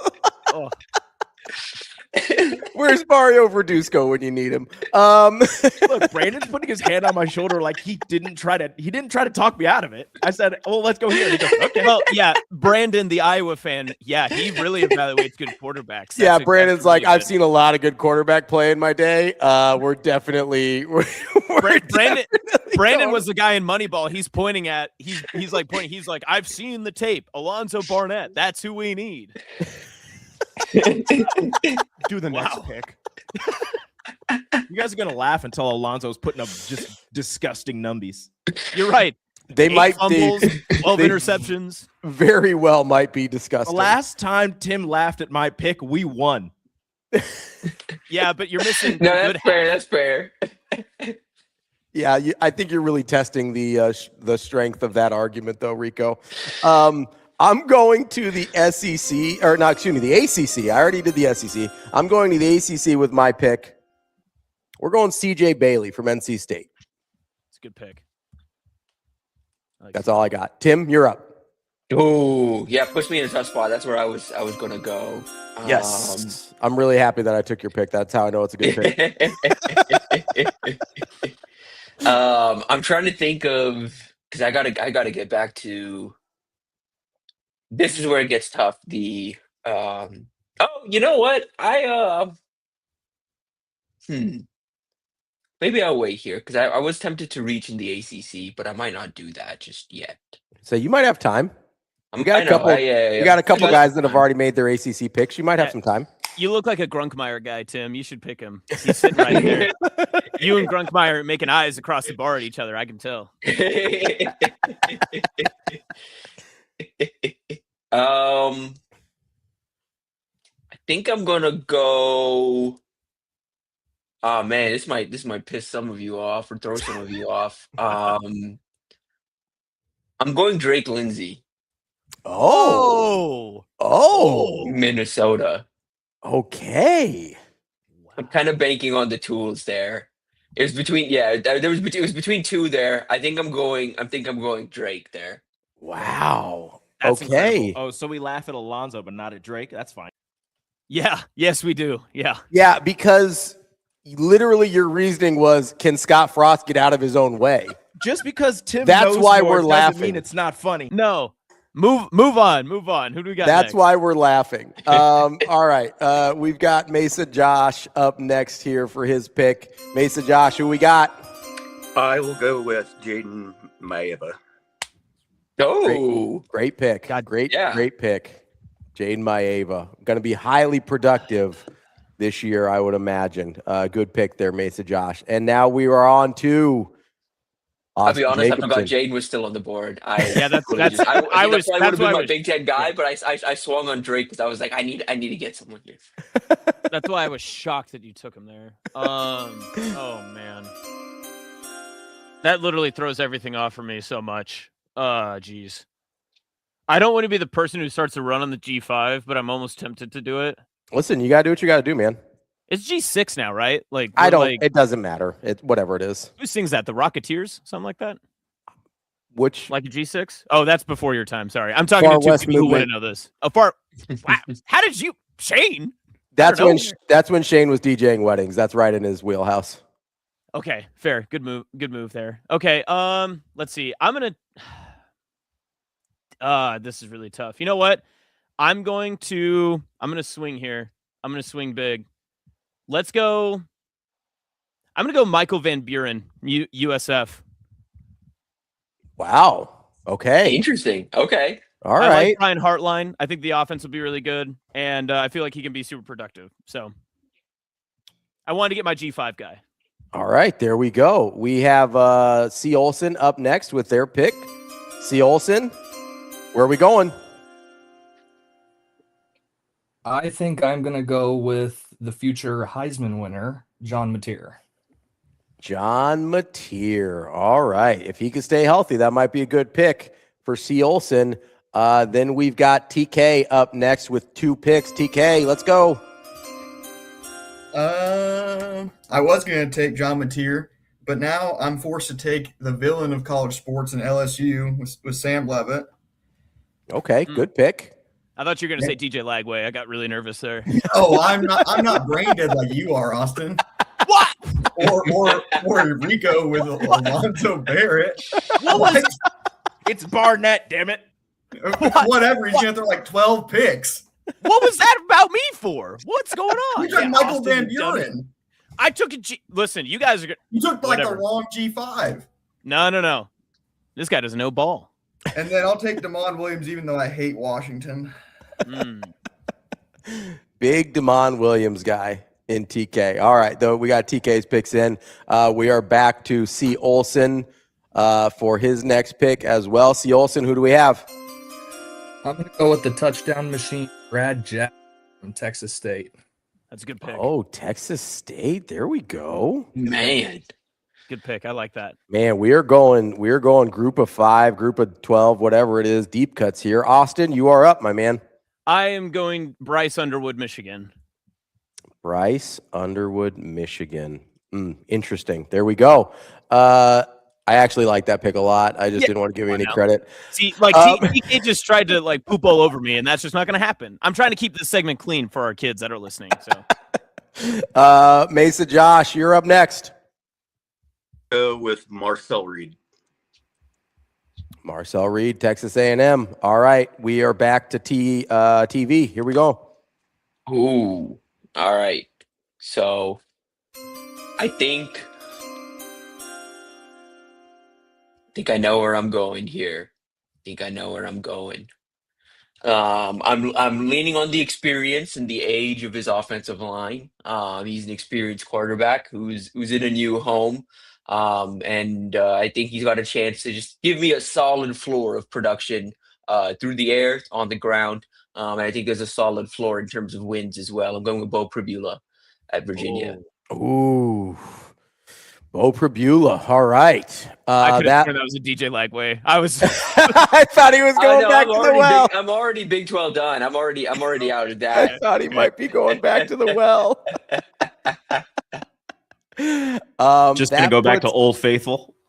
That puts me up for my pick. I'm gonna go. I've got Big 12 and Group of 5 left here. I'm high on this team as a Big 12 sleeper. I'm gonna go Connor Wegman from Houston. Oh yes, and I was really hoping to get him in wild card. Who would you take? Connor Wegman from Houston. All right, Rico, BL Tico, you have 2 picks. Sorry, I was typing up the name. Sorry. We have, hold on. What do we have? What conferences? Okay, we have to go ACC and Group of 5. Yep. Oh, all the good ACC quarterbacks are done. Maybe I shouldn't. Nope, Ethan Grunkmeyer's right there. Ethan Grunk. Stop trying to push Ethan Grunkmeyer on people. Quit trying to make Grunk happen. It's not going to happen. What is your obsession with Ethan Grunkmeyer? The long ass neck mostly. I mean, seriously. He's no Mike Glennon, but yeah, I'm looking at your guys' ACC quarterback tiers. Wow, cheater! Hey, you did it. It's on my computer. Whoa. Yeah, sure. Why not? Let's go with. I don't like that at all, but Brandon wanted it. Christopher Vecina out of Clemson. Oh, hey, okay. That's a choice. Yeah, thanks for that.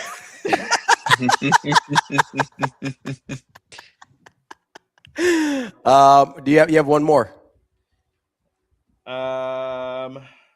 It's group of 5 quarterback.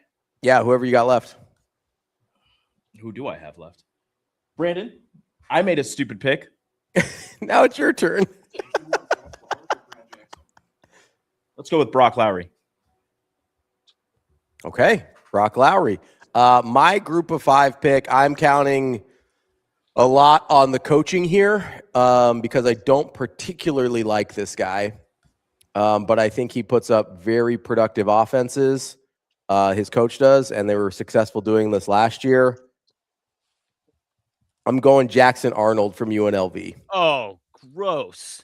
I don't feel he's not even going to start. He's going to be. I was going to say, Robbie, orgy. This is it going to be orgy? This is a real quarterback. This is a real quarterback battle. Like it might be orgy. They legitimately said that they're playing both quarterbacks week 1.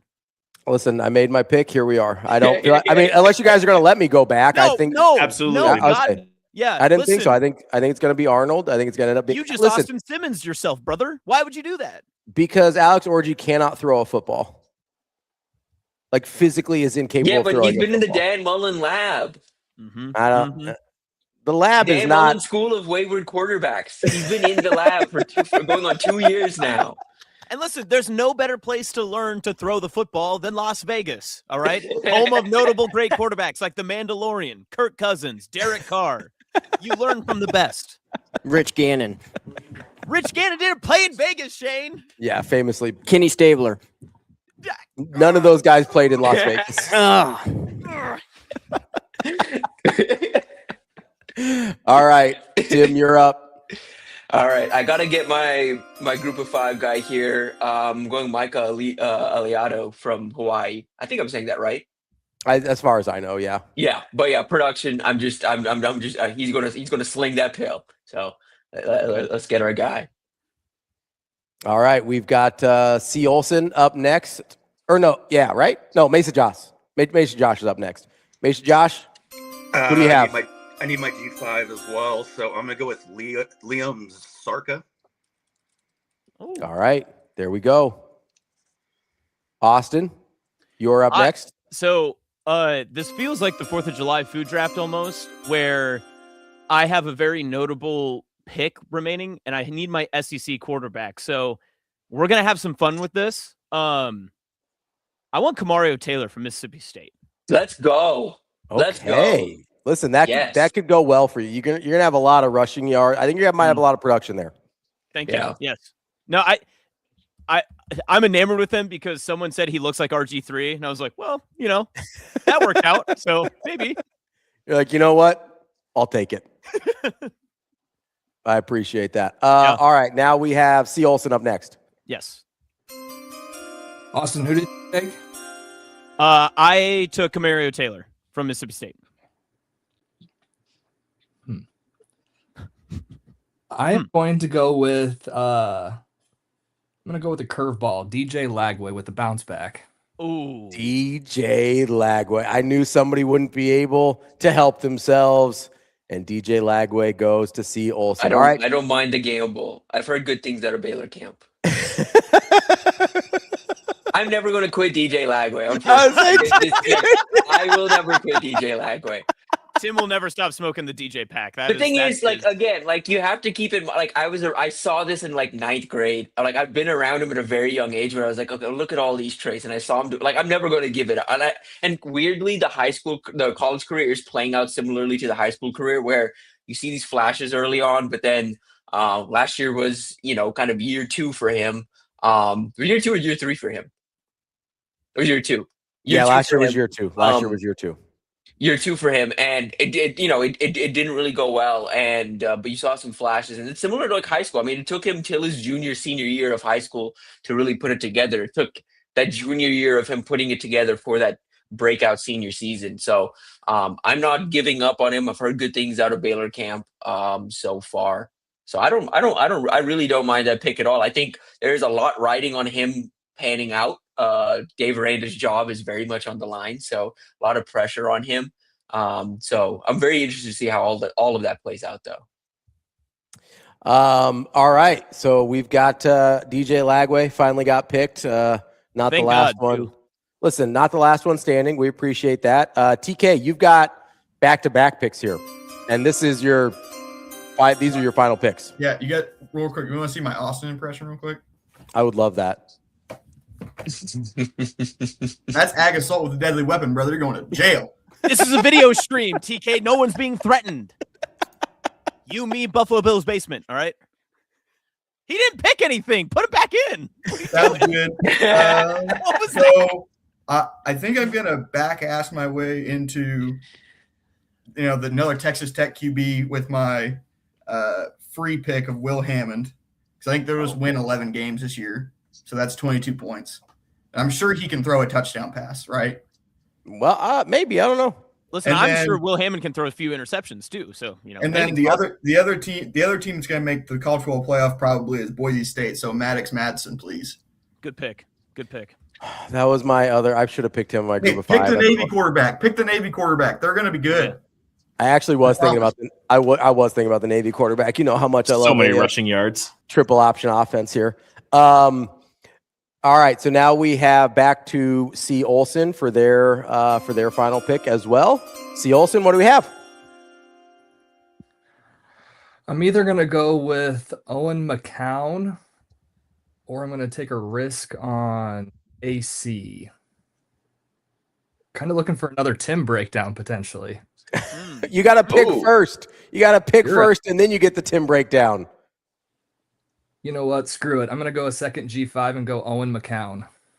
There you go. Okay. Yeah, there you go. I think it's a better bet in terms of just wins and production, just in terms of the I think there's a floor in terms of what production you could get. I do still think going into the year, I still have the volatile asterisk by Anthony Clandry. He's going to be volatile until we see him not be volatile. I just think that's going to be him. And I mean, we all know what Nebraska's schedule is, and it's UTSA. They should have a shot at winning it all in that conference. And so I like that pick. All right, there we go. Next up is one Austin Jacobsen for his final pick. Your wild card. Who do we have? I'm somewhat surprised he got this far, so maybe it's on me for having him as high as I thought it was. But I'm taking Lincoln Kineholz from Louisville. Oh, that's an interesting pick. I like it. Yeah, no, I like it. I think he's someone I think has gotten overlooked this whole offseason just in terms of discourse because we haven't really seen him. But I'm a big fan of Jeff Brom, what he can do with quarterbacks. I think he found his fit. That was one of those portal recruitments that moved exceptionally fast once he actually entered. And so very much felt like he found his fit. Louisville very much felt like they sought him out. And so really like that fit. I am curious by what Louisville can be this year. I think they are a sleeper in an ACC that feels pretty open outside of the obvious team at the top. There you go. That's kind of what I'm leaning on. That I think if Louisville is like your sleeper team, that's kind of what I'm buying on. Because if Louisville is good, I think he plays well. I think that's like one in the same. But so it's also a double-edged sword in that same sense. And for a wild card pick, I'm willing to ride that way. Yeah. Thanks for joining, TK. Always a blast. Yeah, TK actually probably has to work his real job now. We've got Mesa Josh for his final pick coming up. Mesa Josh, where are we going? I hate this pick, but I'm going to go with Avery Johnson. Ooh. Listen, I hate that pick too. He's got Colin Klein back. Listen, he's got Colin Klein back. That's where he had his most success, was with Klein as his AC now back, or OC now back as the head coach. And listen, I see the vision there, Mesa Josh. I see it.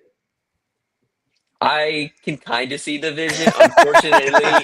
Unfortunately, I did recently see the Kansas State reports that 2 of their expected starting offensive linemen are just not going to be around this year. So, a little disappointing. Don't feel great, but if you're banking on anyone being able to overcome a not great offensive line, it's a dual threat quarterback like Avery Johnson in a Colin Klein offense. I think those two guys know exactly what to do with not great offensive line play. So I think it'll be okay. And again, Big 12 feels open enough where they can win 8-9 games. You'll get your points in the wins at least. I think there. Also, Mesa Josh, are you Mesa Josh because you're in Mesa? Yes. Whoa, that's awesome. Thanks for being here. Yeah, no problem. It's a little early, but we should have pushed this maybe a little bit for him. But No. Mesa Josh, do you have any turquoise? Oh my God. no, I do not. You can buy it all over though. See, would you have any if you lived in New Mexico? I'd probably have fossilized rock. That's everywhere in New Mexico. Okay. Or fossilized tree, sorry. There you go. Thanks, Mesa Mesa. Josh, we appreciate it. We'll talk to you later, buddy. All right, we have Tim Verghese up next for his final pick.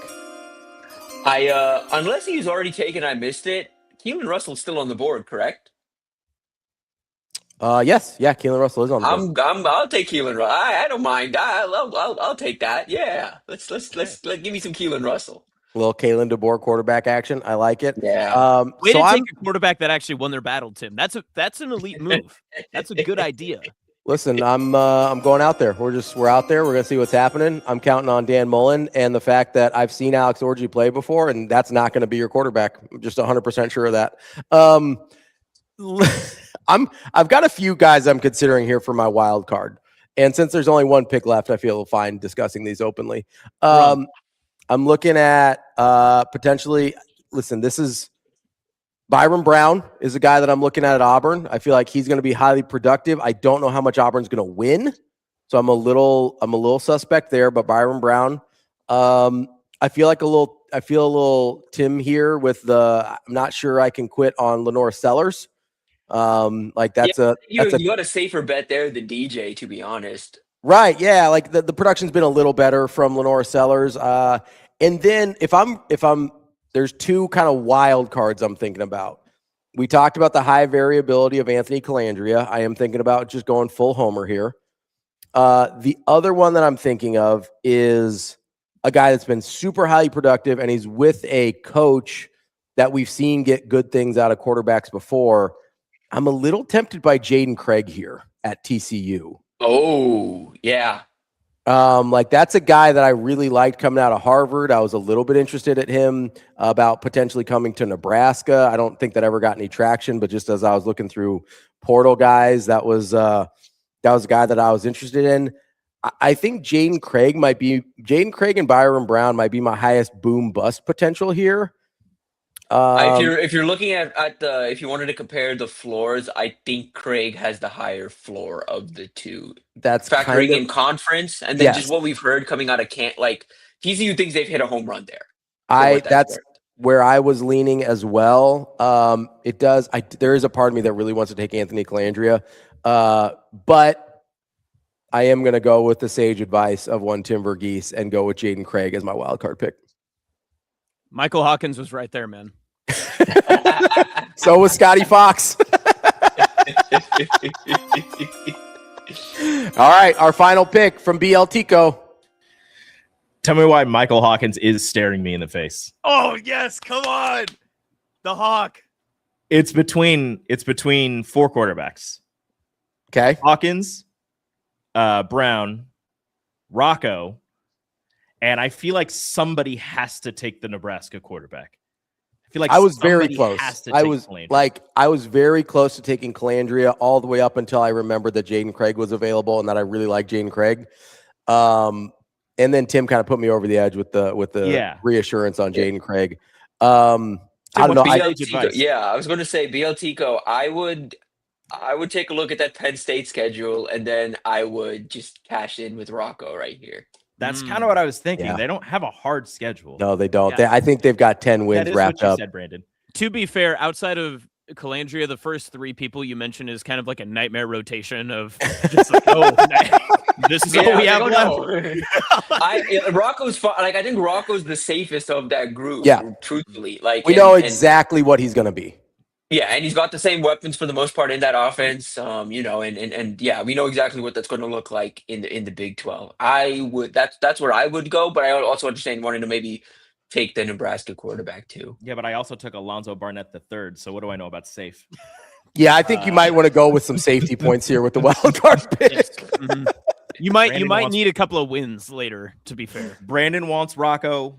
We're gonna go with Rocco. Rocco, I'm I shocked. really I'm shocked the Iowa fan didn't want the Nebraska quarterback. Oh, although really him wanting wanted the to Iowa swing- State quarterback is weird. I really wanted to swing on Lenore Sellers though. Just shout out to DB.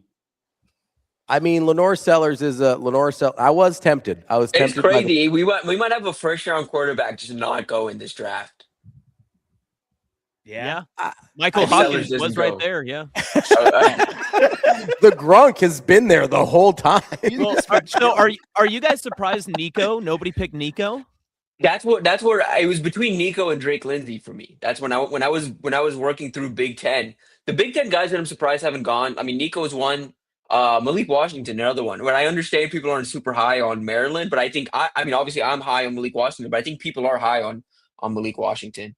So Tim, the remaining quarterbacks I had left of everybody that got picked are Nico, Byron Brown, Michael Hawkins Jr., Ethan Grunkmeyer, and then in the G5, Caden Creel, Nathan Hayes, and then Braxton Woodson were my others. So I didn't know if any of those others like stick out to you, but obviously we kind of discussed the other guys. I guess Brown is the only one that maybe had some interest. Brown, yeah. I mean that's the like I don't know how to feel about that situation. Like I don't know. I think that defense is going to be good enough where they're going to be able to just win. But and I think he's experienced and old enough where like he should be able to, you know, to win too. But I don't know for a production standpoint, even a volatility, like it's a big jump up for him. There you go. That is the quarterback draft. We will get the graphic posted of everybody's teams here. And then once again, I've given the very, very prestigious task of keeping score to Rico Alvarez Clary over there. So I really don't know why you trust numbers with a guy who is notably terrible at math and can barely count. Give it to the yeah, make Brandon do it. You can delegate to Brandon now. Once You I've just given made fun of me for delegating to Brandon. Yeah, I'm still going to make fun of you for it, but you can still do it. Stupid. Tim, I don't know how much time you have. You've got a little bit of time. But if we could talk a little bit, obviously you dropped a bump notification yesterday. Do you have anything more for us on what's going on with Ahmad Hudson? I saw the big eye emojis. That's all I know. So, I mean, look, a lot of this is just fully just kind of, you know, Steve Wilfong put out an update yesterday, very much just kind of validates and backs up what I put out a couple of weeks ago for my conversation with Hudson on where things are at. Nebraska obviously hasn't let up here, but I think, you know, a couple of weeks ago, we put out that story or put out the story with Hudson. And a few days later, the LSU site noted that, you know, Will Wade and Lane Kiffin had met and they were planning on, you know, sitting down and working on a plan of improving communication on the basketball side with Ahmad Hudson. And while I believe that has happened, while communication has improved, I noted after that note, I made a note on our board. Look, that relationship still has to be built. Nebraska's already built that. There's an established trust there with Fred Hoiberg and the staff on the basketball side of things and the football side of things, of course. But that relationship still has to be built. Yeah, like, you know, should it have spooked Nebraska that LSU was starting to build that relationship? Sure, but you still have to keep in mind, like, that relationship still have to be, they still have to connect, you know, and you know, I think the family has taken into account, you know, how they've been, you know, how the basketball staff has seen them to this point, how relatively seriously Nebraska's taken this two-sport pursuit by him, and how relatively unseriously LSU has done the same. You know, I think there's a lot of, you know, when you're comparing these two schools one for one against each other, one where you're the legacy at, one where you expect to kind of be treated like he's a legacy two-sport athlete, borderline 5-star prospect in two sports, has a ton of relationships at both of these schools. You know, he he expects LSU to be really pushing for him, and they've not been pushing for him the way Nebraska has. And now we're getting up to it. I mean, like when we talked in a couple of weeks ago, he noted his kind of loose timeline, or like the timeline he was aiming for was that week 3 matchup with Edna Carr. It's a big matchup for him and his Ruston team. He was hoping to have a final decision made by then, so he could just have his recruitment behind him and focus on that. Exchanged a few texts with him yesterday. He is not really hammering down a timeline anymore. He doesn't want to have a timeline on this. So I would note, I mean, I think patience is warranted here as Nebraska navigates through this. Again, for Nebraska, and as far as I have heard, Nebraska, their ideal timing on this would be December signing day, so patience is warranted, just because Nebraska believes the ideal timing in pulling this off is going to be late in the year, when they can kind of pull off this flip and no other school has a chance to flip them away, or flip, LSU doesn't have a chance to flip them back. And so, I say all that to say this could happen at some point here in the next few weeks. We could be in a bit of a holding period, waiting for this until December. I do think he's going to get back to campus at least once this fall. He's scheduled to be back October 10th is the date he has circled right now to get back to see Nebraska play Indiana. Of course, Nebraska still has to take care of business on the field, but they are doing a lot off the field. I mean, just in terms of communication, in terms of establishing that relationship, in terms of letting him know that he is a priority in both sports, that they want to build around him in both sports. And I think ultimately what's creating the separation where we're at right now is he looks at the plan Fred Hoiberg has laid out for him on the basketball side of things. And he looks at what is kind of going on, and related to the comment I'm seeing here from Jeremy. Not Jeremy, but with Hot Danger. There is absolutely like an element of, he sees what's happening, the plan that Fred Hoiberg has for the basketball program here at Nebraska, and the plan he's laid out for Hudson, versus what's going on at LSU and the way they're constructing that roster right now.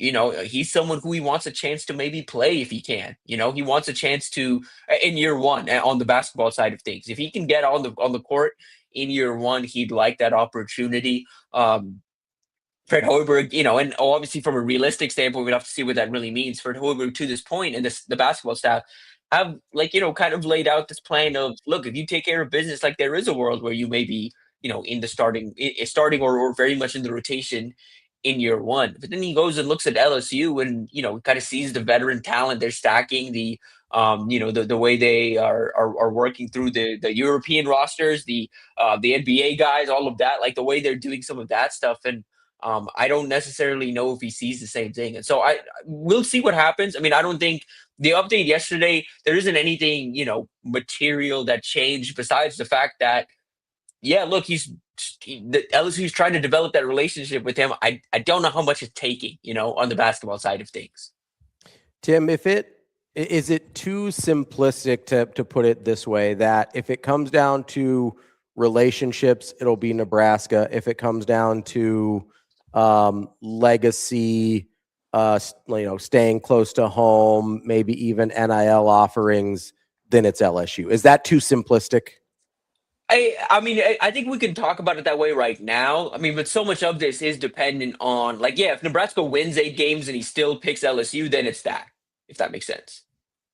Tim, you mentioned Nebraska playing the long game, that December is the expected, timeline, I guess, for Nebraska if this were to work out in their favor. Is there anything that could change that timeline? Is there something about the aura, the presence of Ahmad Hudson adding to the class that could potentially add other high notable targets? Or do you think that that's pretty secure and Ahmad's just kind of on his own?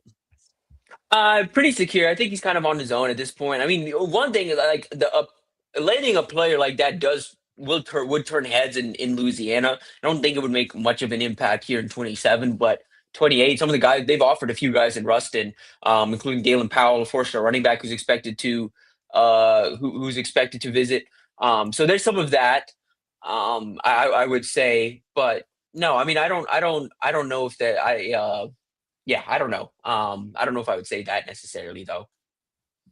Tim, before we let you go here, any other interesting tidbits from either the recruiting world or from the upcoming season that you've got on your mind?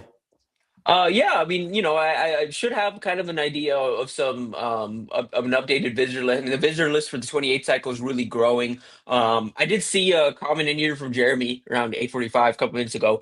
Should we be concerned with any D-line recruits decommitting? I don't know exactly what sparked that comment. As far as I know, I'm not really aware of anything. There have been there's been some shuffling with the staff. Yeah, no, but no, I don't think there's any risk as of now. I mean, Nehemiah Bodies is locked in as he can be. The 4-star from Shakopee out east. It's the Jaden Travers is pretty locked in. Errol DeMontagnac's pretty locked in. He's actually starting to recruit some 28s to come with him. Zylan Little, one of the top D linemen in the 2028 cycle, out of Carrollwood Day down in Tampa, Florida. He's expected to visit later this season, and he plays on the same. His family and DeMontagnac's family are close. They've been connected, and he's been hearing about Nebraska from DeMontagnac. So as of now, no, all three. Yeah. And Errol's having a very strong start to his season.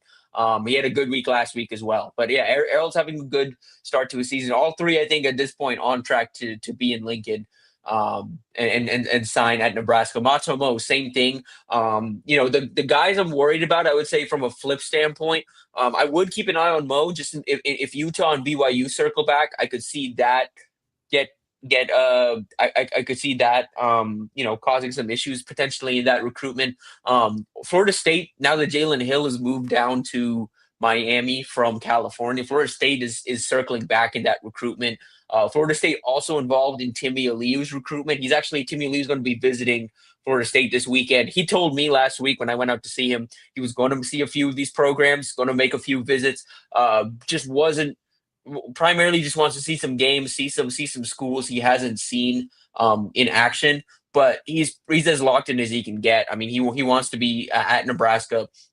But that said, I think the one school in the Timmy Aliu recruitment I would keep an eye on, Georgia's still very much in there. So worth monitoring that one.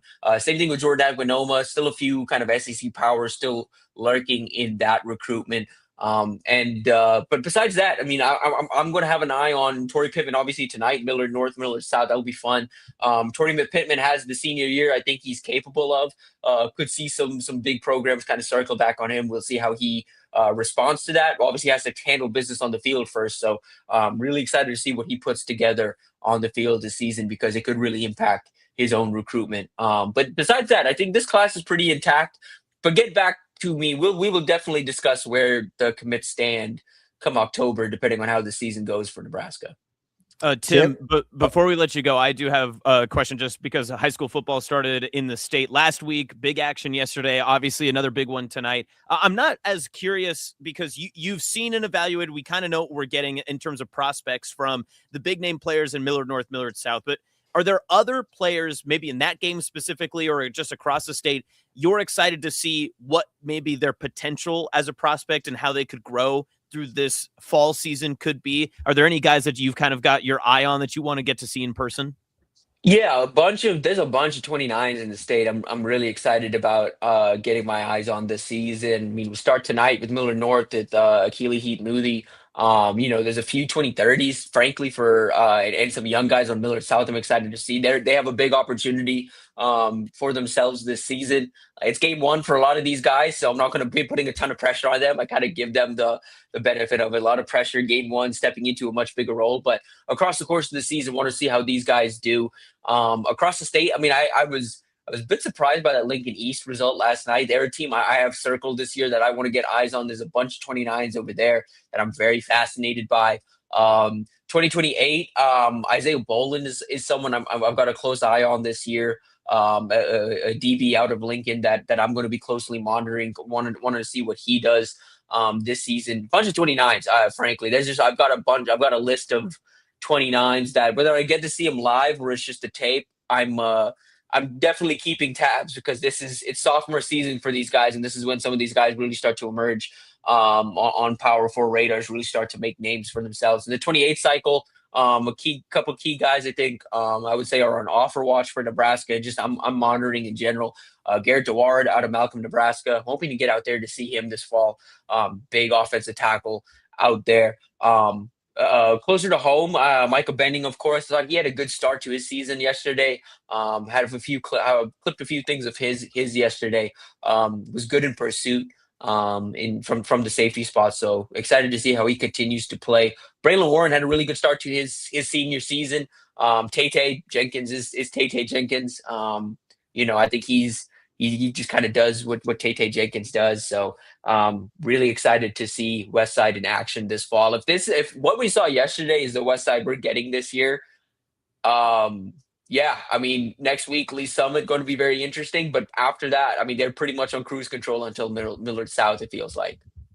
Tim, real quick on Tay there. Obviously, you've seen a lot of different prospects and have a good eye for the evaluations there. What do you do with a guy like Tay who athletically, at least according to some of the things I've seen, we some of our friends over at Matrix Analytical have given me some insight. He's done some testing with their system, and he stacks up from a Division I athletic standpoint. Obviously, the production is there. We're just talking about a size issue here with Tay. Like, what do you do with a prospect like him where there is so many positives that you like about a kid, but there is one glaring thing that people seem to not be able to get over? Yeah, if the size wasn't what it is, like if he was 5'7.5", 5'8", and we could like squint and make it work, I think we could make it work. But unfortunately, we can't. That said, I would if I was at a group of 6 school right now and I had an opening at a running back skill position kind of hybrid, I'd have a hard time not turning that guy down. I'm all over that guy. I personally believe I would take the G6 swing with him. But at this point, with the size and everything, he deserves a chance to play at the next level. I think he's going to have a chance to wherever he ends up.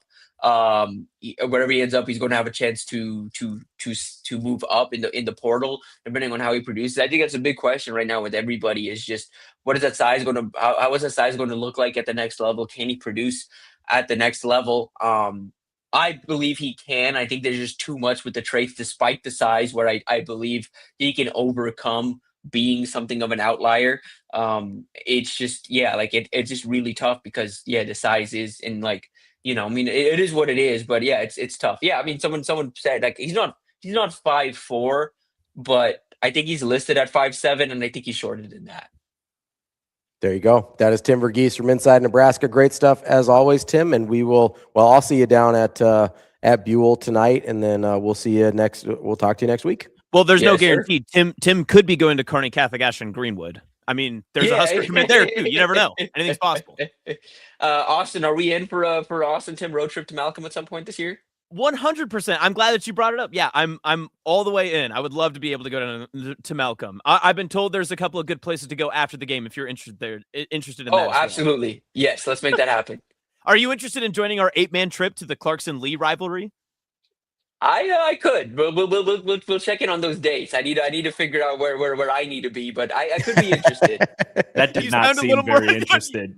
Tim, you can say no. It's okay. No, listen, I love small man. Like I love small town ball. I love 8-man ball. Like I love that. So I'm always going to be in for stuff like that. It just depends on the schedule. So last question, so we can actually get you out of here. I will see Wyatt Fry on Saturday. What should I expect, or what do I need to be looking for in terms of an evaluation? He's going to be playing quarterback for Lawrence Nelson, but obviously will transition to tight end. And I know he got that offer through camps and everything that when he went to visit Northwestern and then eventually committed. Is there something that if I want to turn on my Tim brain, what do I need to be looking for? Yeah, so you look for, especially for a guy making the move from quarterback to a skill position, you're looking for the movement skills. That guy's going to do a lot of wildcat stuff. He's going to do a lot of, like moving in space and things like that. So you really just want to see how the movement translates. Is he fluid in space? Again, at that level, I always like to say powerful players that play at that relative level of football, they don't get tackled very often. And so you're looking for that as well. Is he getting tackled much? Is he making guys miss? Is he able to separate? Is he making plays? I mean, he's a senior now. So for him, it's a lot of, in addition to all of the football stuff you're looking for. I mean, for me with seniors, especially guys that are established recruits, I mean, when I went down to Georgia, I was looking for that with Timmy. I wanted to hear that from the coach. I wanted to hear that from his teammates. I wanted to hear that he's stepping up as a leader, because if you're the guy, especially in a program where you're the guy, you're the powerful recruit, you're the one that's clearly kind of gone above and beyond. I need to see you take that leadership step, and it needs to be more than just oh, you're leading the huddle, you're leading the guys out of the tunnel. Like, no, I need to see you uplifting your teammates. I need to see you. You're the quarterback of the team. I need to see you in the huddle in there, uplifting your guys, keeping everyone on track. You should be something of the heartbeat. Frey in particular should be something of the heartbeat of the team. Tim, if you want, I can call your bosses and make sure your schedule's clear for the Clarkson Lee trip. If that helps.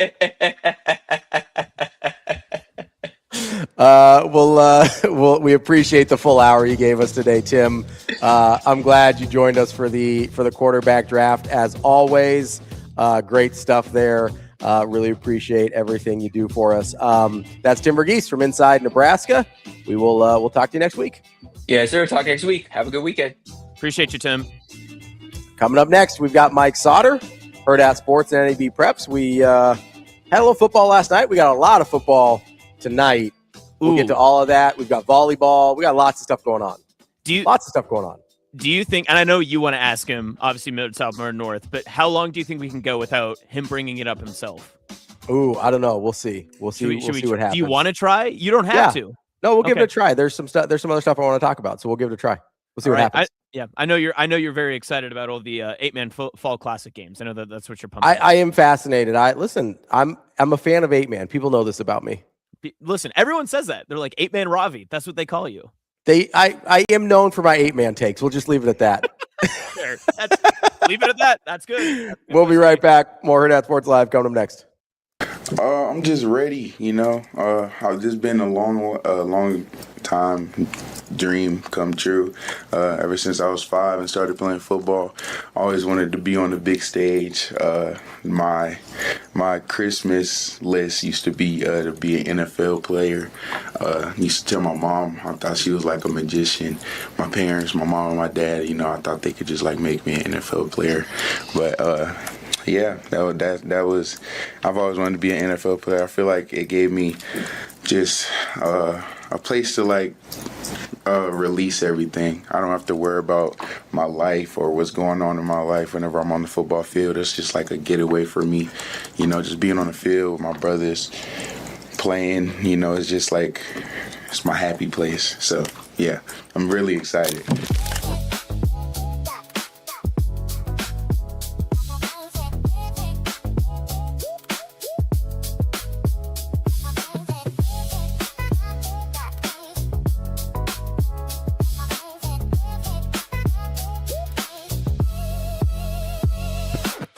Your schedule is filling up. Get back to busy at Edwards Kia. Lease the 2027 Kia Seltos S starting at just $269 a month. Ready for every run on the calendar. 2 great leases, 1 less thing to worry about. We've also got the 2026 Kia Sportage EX starting at $249 a month. Don't wait. Get back to busy this August at Edwards Kia.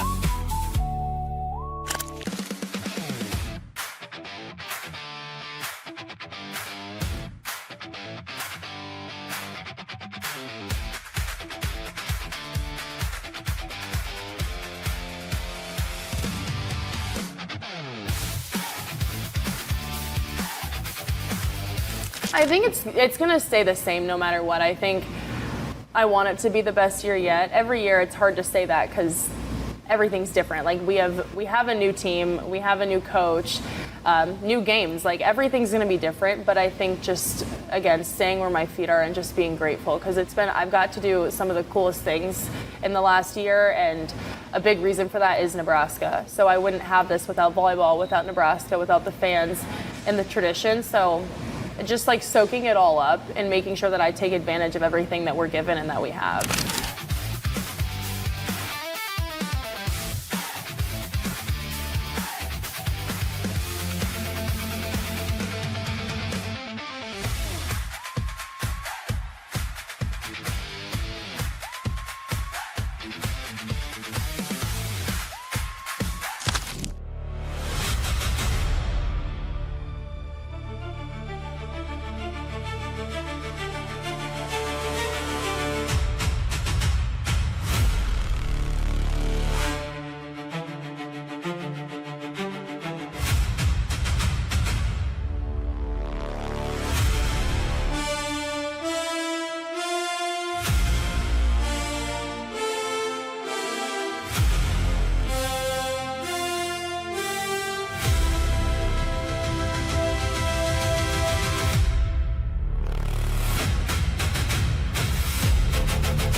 And I think a lot of people also think that it is going to be a class decision.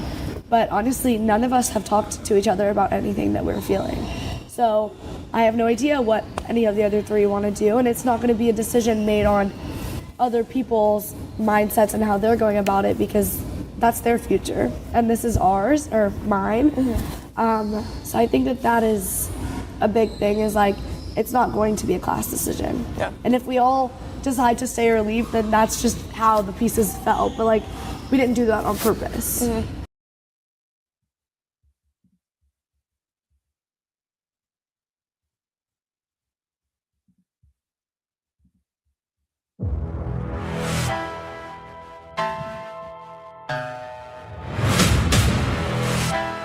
You're listening to Hurrdat Sports Live. Welcome back, Hurrdat Sports Live, presented by Next Gen Male Medical. I'm Ravi. That's Austin in his parents' basement. And we have Mike Sautter here as well, joining us from Hurrdat Sports and NEB Preps. What's up, Mike? Hey, Austin. You're older than ever. Austin looks very confused. Yeah, you're just shiny today, man. Wow. I think it's the lights.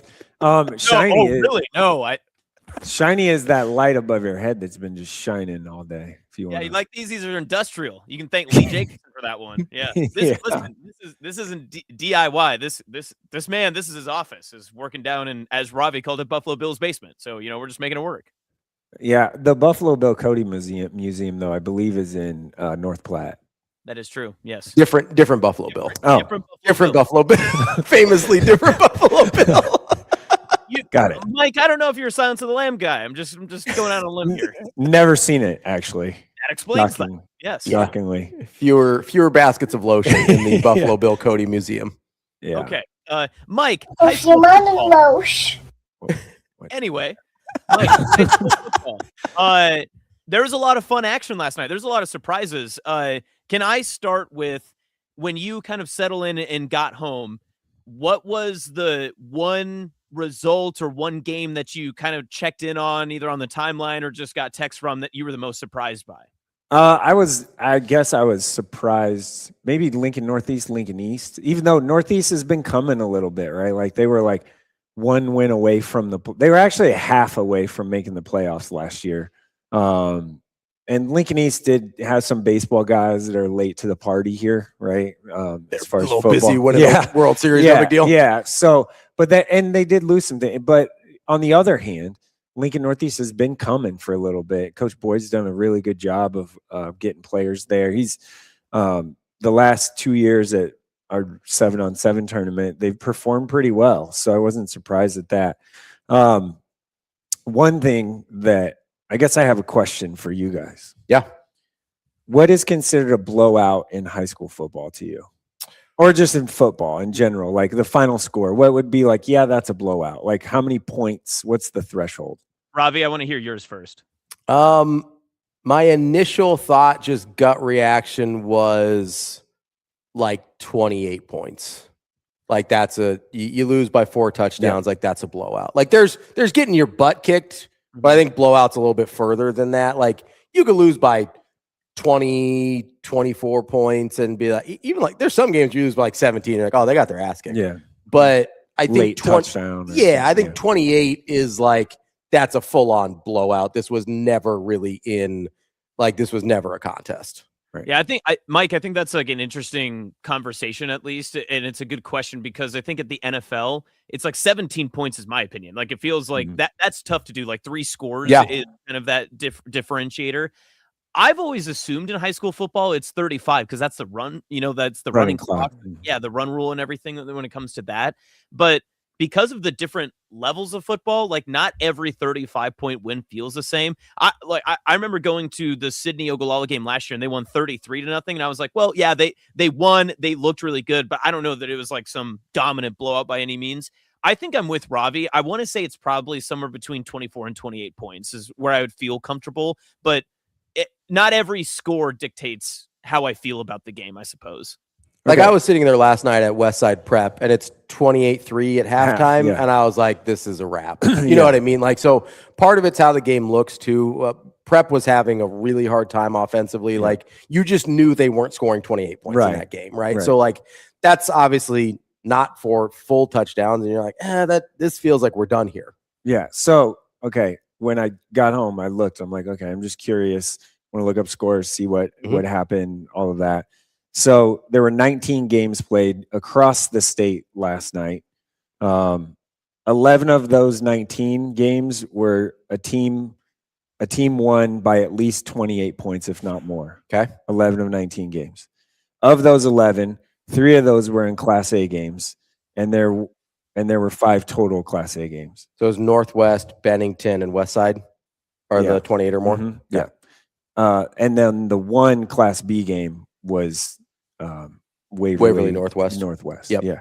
So there was 11 of the 19 were at least 28-point wins, and 50% of the Class A and Class B games were running clocks at some point in the game. So lots of blowouts.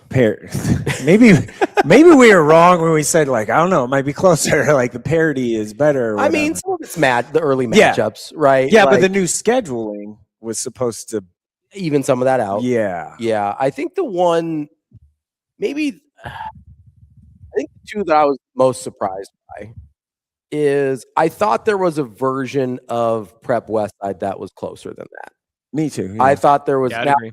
The pick 6 early really hurt what Prep was trying to do. Yeah. This was a game, and Austin Dunn and I talked about this yesterday, earlier this week, where this was a game where Prep needed to stay attached early, right, in order to limit possessions, play the way they wanted to, kind of take the air out of the football, and make this a game. And now, and I think Captain put it in the chat. Did Westside only run 28 plays? Yeah, they didn't have I was just gonna kind of try and look that up.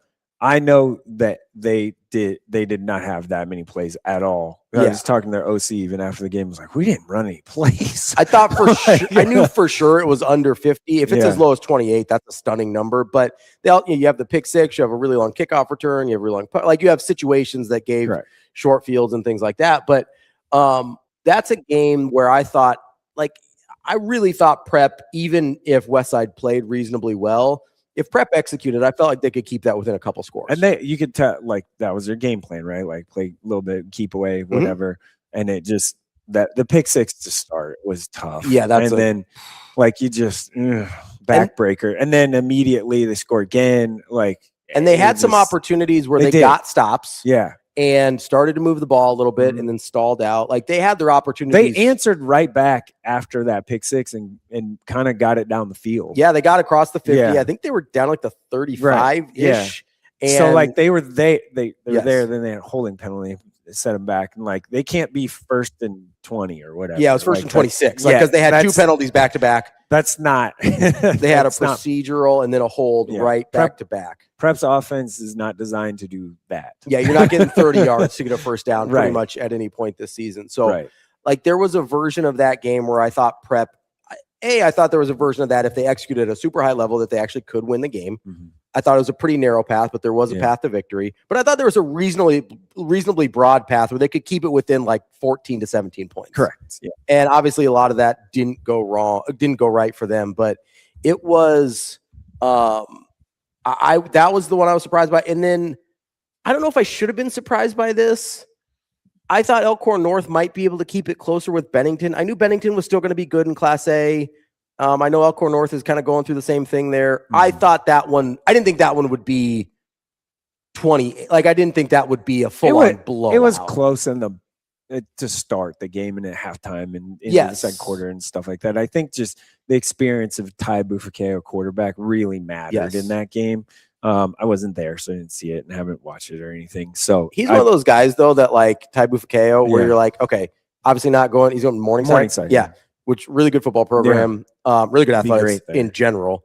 But that's a kid where, like, that's a great high school football player and a great fit for him in college. Where, like, the Trey Taylors and Braylon Warrens of the world are going to get a lot of the headlines. But like Ty Bufakeo is a really, really good football player. And he's tough. He had started his career as like more of just a runner, quarterback, and they used him they would bring him in to just kind of run like as a quarterback, a little gadgety, and now he's developed into more of a passer, a little bit more of a passer. He sort of had like almost a early career like Cole Payton at North Dakota State type of role, and then he developed into being kind of a full-fledged a dual threat quarterback. I'd agree with that. Yeah, I agree with that. But so Mike, those were the two that surprised me. Right. Sorry, Austin, go ahead.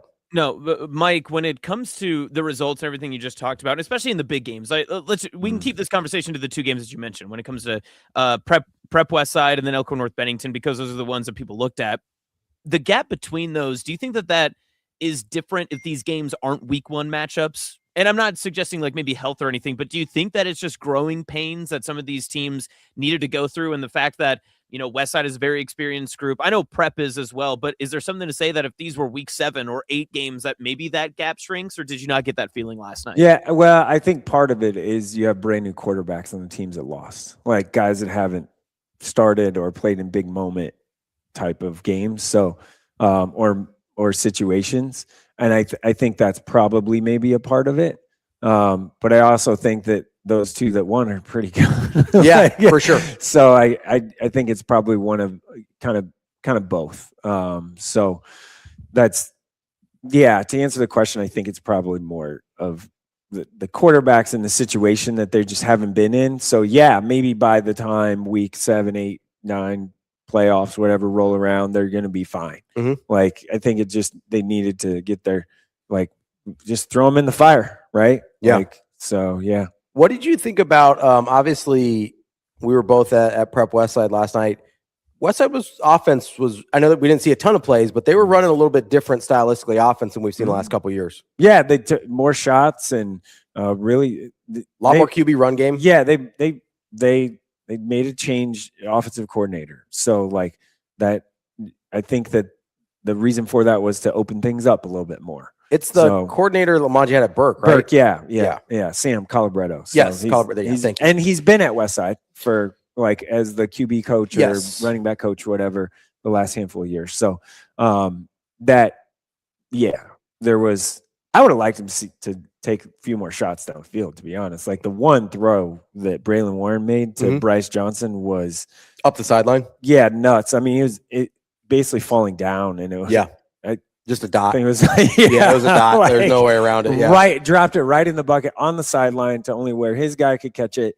All of that, and even Bryce had to like slow down a little bit for it too, and like come back to it. Yeah. So I'm a big Bryce. Me and Austin both are big Bryce Johnson. Yeah. Like we saw him at Bellevue West last year. That was a huge pickup for Westside. So he, I would have liked to see that a little bit more. I think they kind of held some things back from the offense. Like, think they were just in control of the game. So I don't think they got to one. They didn't have a bunch of plays to run. Yeah, but I mean, they barely got through their script. I think. Right. But two, like you just had guys that like the score. They were in control early. They didn't have to show anything. Yeah, the way the game flow really used that. So that was kind of a thing. It'll be interesting to see how they use Tristan Drez James like in a gadgety role, like as a running back / I mean, you can do a lot with him. I don't think Tay Jenkins like lined up in the slot. They can motion him into the slot. No, I don't like think he They did. didn't use any of that last No. night. I didn't see any of that. And So- we saw a lot of that. Obviously, 7-on-7 is different, but we Right. saw a lot of that with 7-on-7 where, like, good luck motioning Tay out of the backfield and having like not a corner cover him.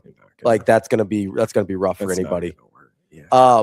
What did you think about? Because I thought one of the places where Prep could maybe make some hay was along the lines. What did you think about Westside physically up front? Yeah, on both sides. We talked about Prep. We loved when we were at practice Austin for Prep. We were like, whoa, they're big up front. They're deep up front. They got all these linemen.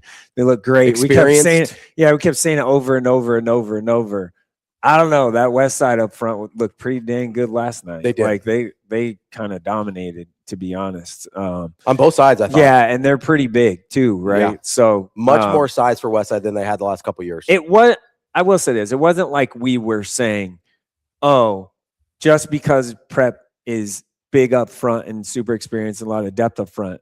We're not saying that the other team doesn't have that either. Yes. We're just saying I mean, now last night, like I was surprised by Westside how, was bigger. Yes. Like from a just bigger. height, weight, Yeah. like Just girth, bigger. size, they were bigger. And we were super impressed by what Prep had. And I still am. I think Prep still is going to have a great year. Yeah. I think the offense is going to be tricky for them all year. Yeah, that's just kind of what they are, right? So I don't think that that's a challenge at all. But I was surprised against a line on both sides at Prep that I like how good Westside looked against them. Correct. Yeah, that was like they were great. They controlled the line of scrimmage, and even in their 3-man front, that's Mike Asaniago in the middle of that is nose tackle. I'll say that's He's a monster, game changer. Yeah. monster kid. There's Like, not a lot of huge. guys that you get at high school that are capable of what he is Right. in that front. And Parrish at tackle, like that guy's huge. He's so like they're big and strong. I will say this about Westside's defense though: they fly to the football. Yeah, Mike at safeties is nice. Yeah, they flying around to the football. Yes. Everybody's attacking the football. Swarming. Yeah, that's something that was very evident, I guess, just watching. Like, man, they run and hit. Like they run and hit. They're really good at that stuff. So, and even like Tristan Jerez-James, he's committed to Northern Illinois as I guess more of a safety. Like he didn't play safety last night. Yeah.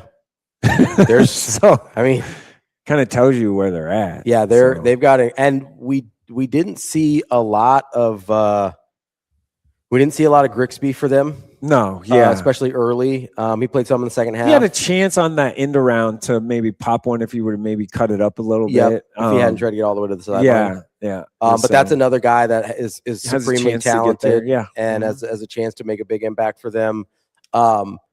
Let's move on to some of tonight's games because obviously you've got the big one there, right? But what else are Catholic you? Ashton Greenwood, as people are saying. Yes, exactly. It's a big game. That's the Huge big game. one. Yeah. That's the one you're going to be at, right, Austin? Yeah. Yes, notably. That's why I'm, in Kearney. I thought you just went out for UNK To Wayne State. visit your family or something. My family's even here. That's the sad part. I'm literally here by myself, so I just am hanging out. Yeah. Well, and you're doing I'm also the here eight- for the 8-man. I'll say you're doing the 8-man classic tomorrow, right? Yeah. Mike, can I ask you about that before you get into everything else? You've talked enough Class A football. We don't need any more. You can actually move on. But with the 8-man football fall kickoff classic that's going on tomorrow in Grand Island, I'm curious just because, you've been covering this for a lot longer than I have. Has there been something like this before? Even in like the higher classes, has there been like an event like this just to promote not just the small town ball and the 8-man football, but just high school football in general? Yeah, there was the closest thing was Memorial Stadium. Remember they did the F&C Cup. Fremont Columbus played, and then I think there was a Lincoln game before that. They did two in regular season. Was it 2 years ago? At Memorial Stadium. Yeah, that's the closest thing. I don't think it's been as big of buzz as this has been. I think it's really cool actually Mr. Ladwig, the AD at Grand Island, to help put this together. I think it's really awesome that they're like, use our facility, and they're like the Grand Island CVB is like help promote it and everything. Like it's really cool. I'm intrigued by like Hardington Newcastle and what they kind of look like. And I'll be interested to see your thoughts after that game, because I think they're one of those teams that like is, probably in the mix or could be kind of jump up in the mix. I guess in our coaches poll, there were 5, something like that, right around 5. So I think that's one that I'm very intrigued by. Coach Fuller does a great job, and he's actually one of the people that kind of helped put this thing together. So that's the one team that I'm really intrigued by. But yeah, it's super cool, and obviously they're getting some help with Grand Island Senior High and using that facility. And I forgot how nice it is. Like when you walk into it, underneath the stands. Like when I was there on Friday last week, I was like, man, I've been here before multiple times, but like, oh yeah, it's really cool. They have like meeting room and like nice locker rooms, nice training room, all of that underneath the stadium, like on the, below it. So it's pretty nice. Parking might be an issue there though. So Yeah, parking might be an issue in a few places this weekend. Beal Stadium tonight. Before we get to that one, what's going on at Beal? What's happening? They've sold, just so you guys know, so Millard North, Millard South game. I just checked they can sell the digital tickets, right? Yeah. They've sold 3,000, and that was as of like 8:55 this morning. And most people are going to walk up. Just walk up. Yeah. So we're basically at half capacity before anyone's 3,000 digital tickets. Yeah. And that was 30 minutes ago. I guess a little under half because I think you can get 7,500. I'm guessing they're going to be about. We're going to have people on the berm. Yeah, right? my guess is like 7,000 to 8,000 ish. Right? Yeah. I don't think there will be an empty seat in the house. No. Before we get into the Millard North, Millard South of it all, though, there are, I believe, 3 top 10 Class B matchups this weekend. We've got Gretna Scott. Yeah, I think that could be a lot of points. We've got Norris Gretna East. I love that game because both have very high expectations, and it's at Norris. And then is Aurora Seward also a top 10? Aurora Seward's right there. Yeah, in the neighborhood of that. Yeah. So, but of those, no, that is top 10. That's right. Yeah. Of those 3 matchups, you mentioned the lots of points in Gretna, Omaha Scott. Which one of those are you most excited about? I'm intrigued by the, Gretna East Norris is something that I want to see. I want to see how Evan Greenfield can just run the show for Norris. Norris had that disappointing loss in the first round last year to Gretna at Norris, actually, in the playoffs last year. And they should have, Norris was like, I think they were at home. They might have been like 4 or 5 seed or something like that. Yeah. And lost that game. So I'm very intrigued by that. And Gretna East returns a ton, and including their quarterback and like 17 receivers that are really good. No, they have like a bunch of guys, like Quinn Barra, Carver Fritchen, Caleb Tesmer, MJ Marriott, Sawyer Thompson. Those are like the top names of their receiving core. So, and Caden Boyer is really good. Has an FCS offer to Southeast Missouri. Logan Wilson's committed to Wayne State. A guy that could maybe be a Division I guy for them is Bergen Meyer. Lucas Haverty led the team with 124 tackles last year. Nice. Gretna East. So, and he's back. So, and Rylan Schoenbeck also plays fullback for Norris. He's their middle linebacker. He led the team with 61 tackles. So they both have a lot there on both sides. So that one's pretty intriguing. The Scott Gretna game, just because, yes, Scott's going to run the veer, but they got dudes on the outside, and they're going to throw the football too. So, the blend offense thing that they do that'll is be really awesome. interesting. Yeah. They're not huge up front by any means, but they never really are, and they just get the job done. Yeah.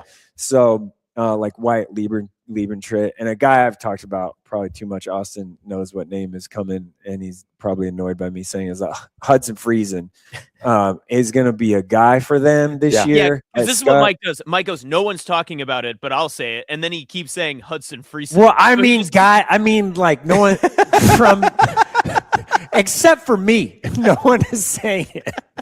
You know what? Just for that, Mike, I'm going to start saying it. I'm going to start whispering Hudson Friesen around these parts. I'm just going to be like, who's not talking, who's not getting talked about by anyone, including at this company, Hudson Friesen. Yeah. And then Lucas Heller's back, Easton Elam's their quarterback. So I think Scott, they're good. Hudson Friesen, that dude popped for me at practice big time. So big time. So that one, those are the Class B games I guess I'm really intrigued by. All right, let's get to the elephant in the room here. Millard South, Millard North, obviously the biggest matchup in week 1. You're going to have 4 Nebraska recruits on the field. Yeah, commits at the same time, and obviously the number 1 quarterback in the country. This is a very strange thing for me to have the number 1 quarterback in the country playing high school football in Nebraska. Yeah. Let's just start there. That's never happened before. Minutes from where we're sitting right now. Yeah. Yeah. Literally up the street at a stadium I've been to 1,000 times. It's very strange for me. Yeah. The number 1 quarterback in the country always sort of seems like this, mythical figure. Yeah. That comes from some candy land out in the Southeast or California or wherever. Right. And you're just oh, that's not a person that really exists in real time. And he's just right in front of our faces. It's just there here in Nebraska. Right. It's sort of outside of the actual teams, and like it's very strange to have this happening in Nebraska. It is, and despite having a lot of here come through, and he's really, really good. He is. I mean, he's mature. I will tell you, my wife subs a lot at Millard South. She was there last week, and like she had the football team for the last block or whatever, and it's basically a study hall or football class. Like Trey Taylor just went up to her and introduced himself to the substitute teacher. Yeah, like that's pretty mature. Yeah. Like that as a human, right? Like yeah, that's just solid stuff, right? Yeah. Not only like on the field, like that's like, hey, I'm a person, you're a person. Yeah, like, let's give each other respect. Right. Yeah. So that's special. He's a special talent. He's really good. Obviously, seen him multiple times over the summer. I'm more excited about this game because of the newness of both teams. Yeah, sure. I mean, you got a brand new Millard North team. Yeah. Brand new Millard South team. Like it's just so much new. Yeah. And it's like, okay, like what is it going to look like for both of them? Like we know like the play calls and stuff, they're going to run the same stuff. Yeah. But like the players are all new. Although I would bet you Millard North looks a little different with the personnel they have. Right. Yes. Yeah, like I think they can do things this year that they weren't capable of the last couple years. Their safety, like they're back in like with Torrey Pittman and Juice Wardlow's a really good player. Really good player. So like that's different. That's going to be hard. And even like Aiden Marshall's a really good player at safety too for Millard South. Yeah. Like he started last year, played a lot. Like there's got like people like him don't get really talked about enough. So like I think that is going to be something, and I am so intrigued by what Kylan Haney's going to be able to do. I'm glad you brought him up. I'm so intrigued by that. Like because I think Millard North, even with the Matt Erickson aside, I think Millard North is good up front. Yeah, they are good up front. Like I agree with that. To have a running back of his capability, which is, I know for various reasons his recruitment has kind of stalled out a little bit. He got hurt, like injured, and like that was a thing, right? But that dude is hyper talented, and with a good line up front, he also looks really good. I'm like really physically, excited he's to see. Kind of like trimmed, like matured a little body. I would say King Craig's gonna pop too from Millard North. He's a guy. Like in practice, he was all over the place. He was great. So like I don't know. There's going to be a ton of people on the sideline. Like, if you think a lot of coaches, media, everybody. You think there's a lot of people on the sideline last night for prep and Westside? Yeah. Good luck. Like, this is going to be a lot. I'm fascinated to see what it looks like, especially so up front with Millard North and Millard South. I think Millard North is probably ahead of Millard South. There's a little bit of an edge in the trenches today. Yeah, a little bit of an edge, maybe. Coach Mendenhall earlier said that is the place where he thought they've improved the most over the offseason is up front. We'll see if that has caught them up to where I think Millard North is currently. We mentioned Kylan Haney, obviously the Trey Taylor and Tay Ellis of it all. And then the other thing that I'm really fascinated to see is the connectivity of Millard South's defense, right? Because last year, obviously one of the best defenses we've ever seen in Class A history. Yeah. And they've lost a lot back there. Now, again, those guys are talented, but part of what made them special the last couple of years is the connectivity, right? They had played a ton of football together. Right. Everybody knew where everybody else was going to be.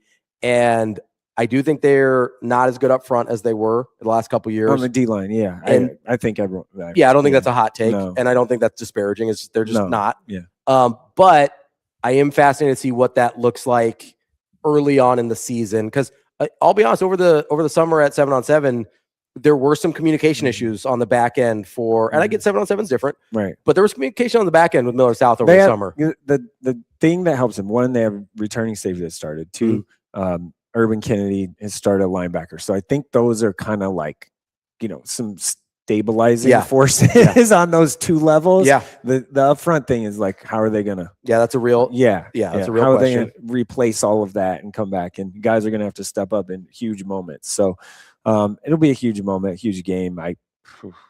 Don't ask. I have no idea how it's gonna look. I'm so excited about it because I just want to. I just want to see it. Yeah, I want to see what it looks like. More so than being a Millard North homer. I just want to see it, right? Yeah. Because I think it's going to be I think there's a chance this is really, really high level high school football. They're going to take some shots to Tay Ellis, and they're going to take some shots. Like Torrey Pittman's going to play receiver too, which is we saw him play that in 7-on-7. Yeah, Like he's good got at really it. good ball skills. Yeah, it's really. We good haven't at even it. talked about Heath Moody, really. Yes, who like, has really, really good ball skills as well. It's gonna be fun. I think. Yeah, it's gonna be really fun. I think the environment's gonna be pretty special. I plan on getting there very early. Me too. They also, I mean, so a lot of people asked me last night because people know I'm a Millard North guy, whatever. So we're on the sidelines at Westside and or at Burke with Westside, and a lot of people ask me like, "Hey, what do you think? What do you think?" Yeah. Like, I do think there is a this isn't just pure intrigue. Like, I do think there's a path to victory for Millard North. Like, I don't think that's crazy. No, I don't. Millard think South is still the favorite, I think. Yeah. Right? I'd agree with that, but I don't think it's. I don't think there is like, oh, this would be like miracle on ice if Millard North beat them. Right. No. Like this, there's a real path to victory without, like, within, I think, Millard North's control of just executing at a high level.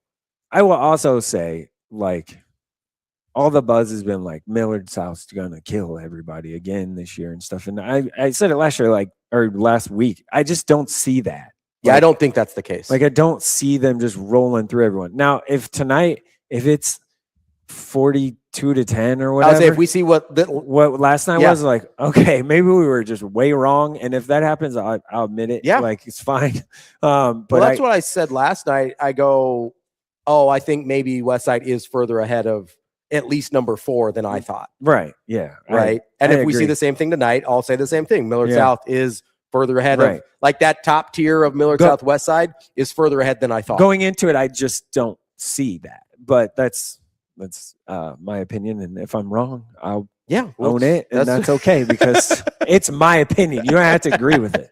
Doesn't make me an idiot. Like, it's just, whatever. It's not some diabolical take or something. Austin, what are your as you head into the 8-man classic? What are you looking for? What are you most excited about?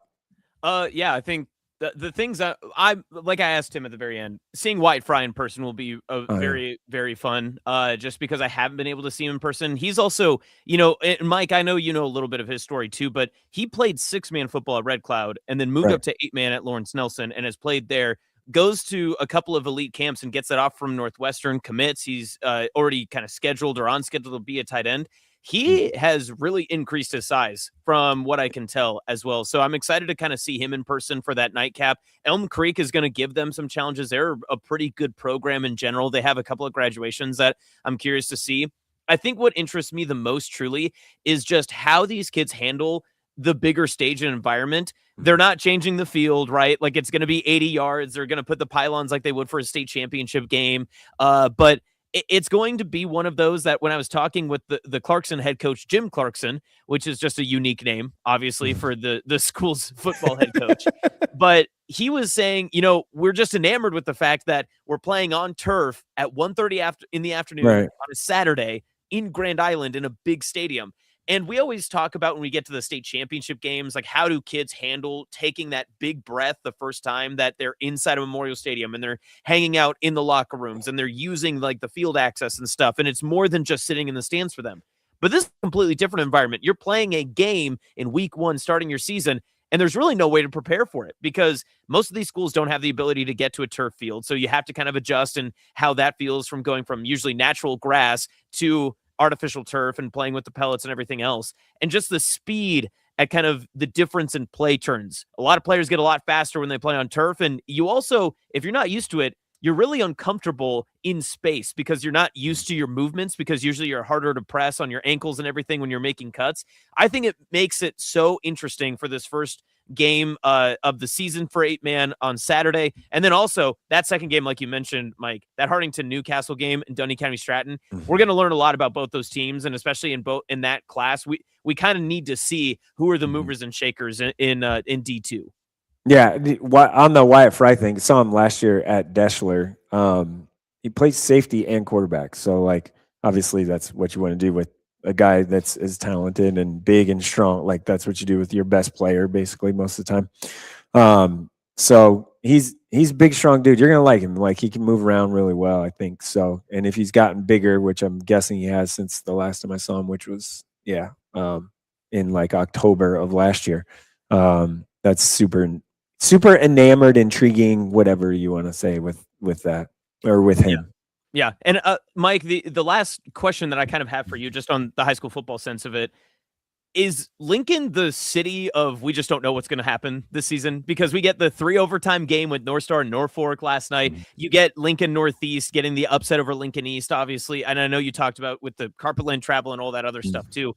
I feel like we're going to be constantly scratching our heads because it's just going to be a big circle of people beating everybody there. I don't know that there's a dominant team that you can kind of point out. Yeah, I really have no idea. Like, no, like I think it's so Southeast plays Millard West tonight. That one I think is pretty fascinating, right? To see how that one shakes out or comes out or whatever you want to say. Southwest, we saw them play 7-on-7. Yes, it was without linemen, but they were pretty dang good that day at Norris, that tournament, and they won that. So quarterback's nice and all of those things. So I if you had to say like who's the best Lincoln, team, who's going to win the city championship that they always do down there. If I had to say it right now before the season started, probably lean Southeast, but it isn't by like a wide margin, right? Like I think I'm so like, I don't know if there's like one team from Lincoln where it's like head and shoulders above everybody else or two. I think it's pretty wide open, which is kind of fun. Like, it makes it kind of fun. Absolutely. You're just kind of looking at whatever. So, Austin, real quick here as we wrap up the high school football segment. What are you looking for at Kearney Catholic and Ashland Greenwood tonight? Mostly just where the separation is in Class C1. I think that's my biggest question. I think Mike can probably agree. Kearney Catholic is super intriguing. We talked about this on our Nebraska Preps postgame episode that came out on Monday. I think what interests me the most is where does Kearney Catholic fit in this conversation? They move up from Class C2. They are the lowest boys enrollment in Class C1. I don't think anyone's going to be crying alligator tears for Kearney Catholic by any means in C1, but there will be their biggest test, at least at where they had some movement, some graduation, and some transfers out of Kearney Catholic on the offensive line that they're going to have to contend with Barrett Kittrell tonight. And you're going to find out really quick on how much development you did with some of the guys that'll come up. Obviously, Barrett's going to be a very, very good player for Ashland Greenwood this season. But on the Blue Jay side of it, I'm curious who steps up at playmakers for them. I think that is one of the bigger question marks that maybe they have. And when you replace guys that are like Cal Kissinger and you replace guys that are like Derek Tonjes, and you have those bigger names who have been such prolific offensive pieces for you, how do you replace that? And how many players does it take to replace that sort of volume? And obviously, how do you adjust? So C1 is going to be incredibly interesting. I mentioned Sydney Broken Bow is obviously one that I'll keep my eyes on tonight too. But yeah, there's a lot of C1 games that I think when I wake up Saturday morning and I check through all the final scores, I'll be very interested to kind of get into conversations and get the evaluation of where a lot of these pieces in Class C1 fit, because I don't know we're going to get that puzzle until well into the postseason. Yeah, Milford Lakeview is one to keep an eye on too. Milford has really good running back, and like, how does that, can they basically play keep away? Yeah, because Lakeview's super talented. Skill up front, a lot to be desired right now. So like, how does that kind of fit? So we'll see about all that. That is Mike Sautter, Hurrdat Sports and NAB Preps. Lots to get to tonight. Can't wait to get out to Buell, which I will have to do basically as soon as the show's over to make sure I get a parking spot. Yeah. Honestly, I thought about just going to a restaurant up the street and just Ubering down from there. Might not be a bad idea. I'm pretty sure like the hangout is the restaurant by, well, I don't know. I'm not going to say it, but there's like Culver's, Mike. You can say Culver's. Yeah, by Culver's over there in that area. There's famously a sports bar over there. Yeah, that might be the move. Yeah, that might be the move. We'll see what happens. That's Mike Sautter. I'm Ravi. Austin is still in Buffalo Bill's basement. We'll be right back to wrap up the show here after this here on Hurrdat Sports Live. Your schedule is filling up. Get back to busy at Edwards Kia. Lease the 2027 Kia Seltos S starting at just $269 a month. Ready for every run on the calendar. 2 great leases, one less thing to worry about. We've also got the 2026 Kia Sportage EX starting at $249 a month. Don't wait. Get back to busy this August at Edwards Kia.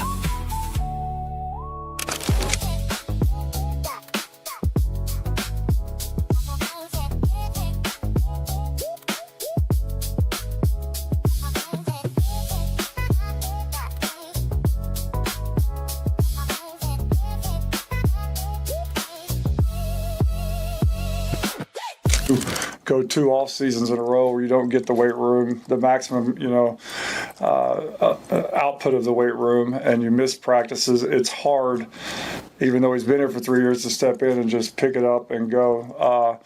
I'm hard on Carter because I know what Carter needs to look like when he's out there. And he's taken it as a challenge. I think he's gotten better and better and better. Just from a physicality standpoint, he's putting his nose in blocks. He's definitely not afraid of contact. It's just the technique and how you get to that point of contact that we're continuing to work on.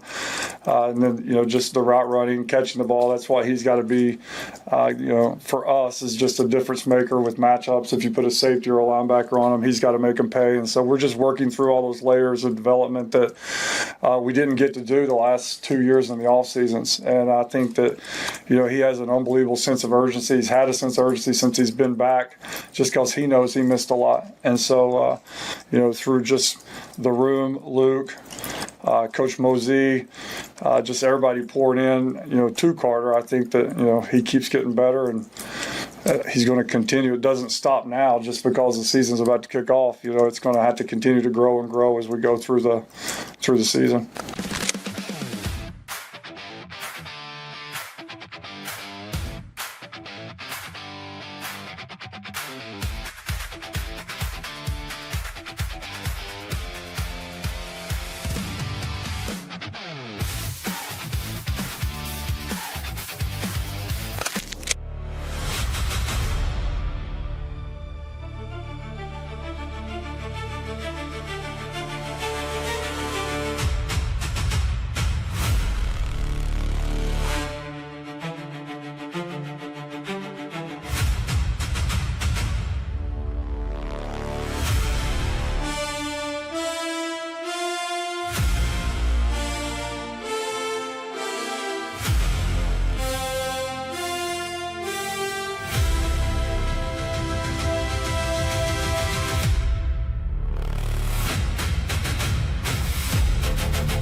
Last year was hard because that transition was really hard, and it was late in the year, and getting to know the kids and getting your system installed and not really knowing what the kids were good at before August really hit was tough.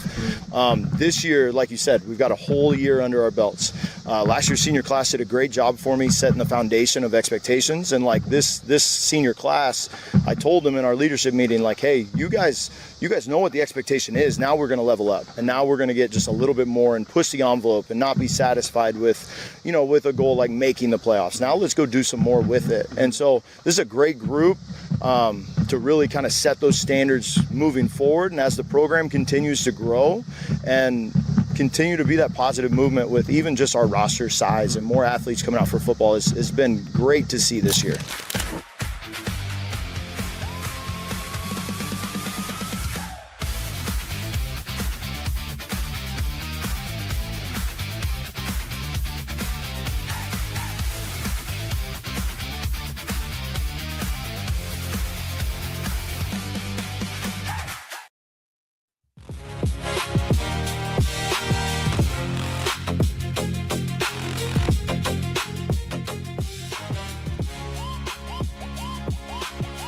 You're listening to Hurrdat Sports Live. Welcome back, Hurrdat Sports Live. That's Austin. I'm Ravi here at Hurrdat Sports HQ and in a basement somewhere in central Nebraska.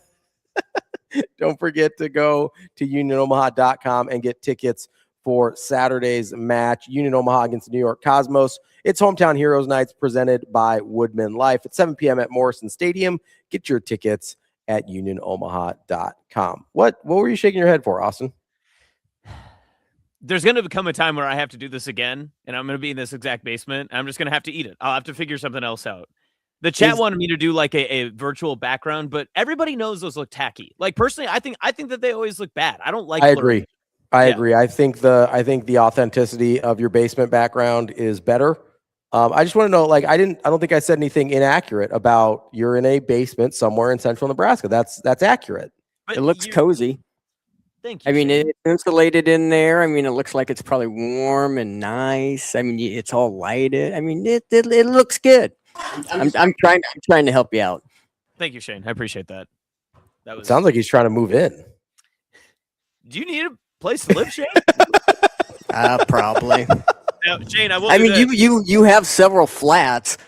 So, Shane, this pipe, this is the poop pipe. You can't use that one. It is in the ceiling, but you got to be careful with it, okay? No poop on this ceiling.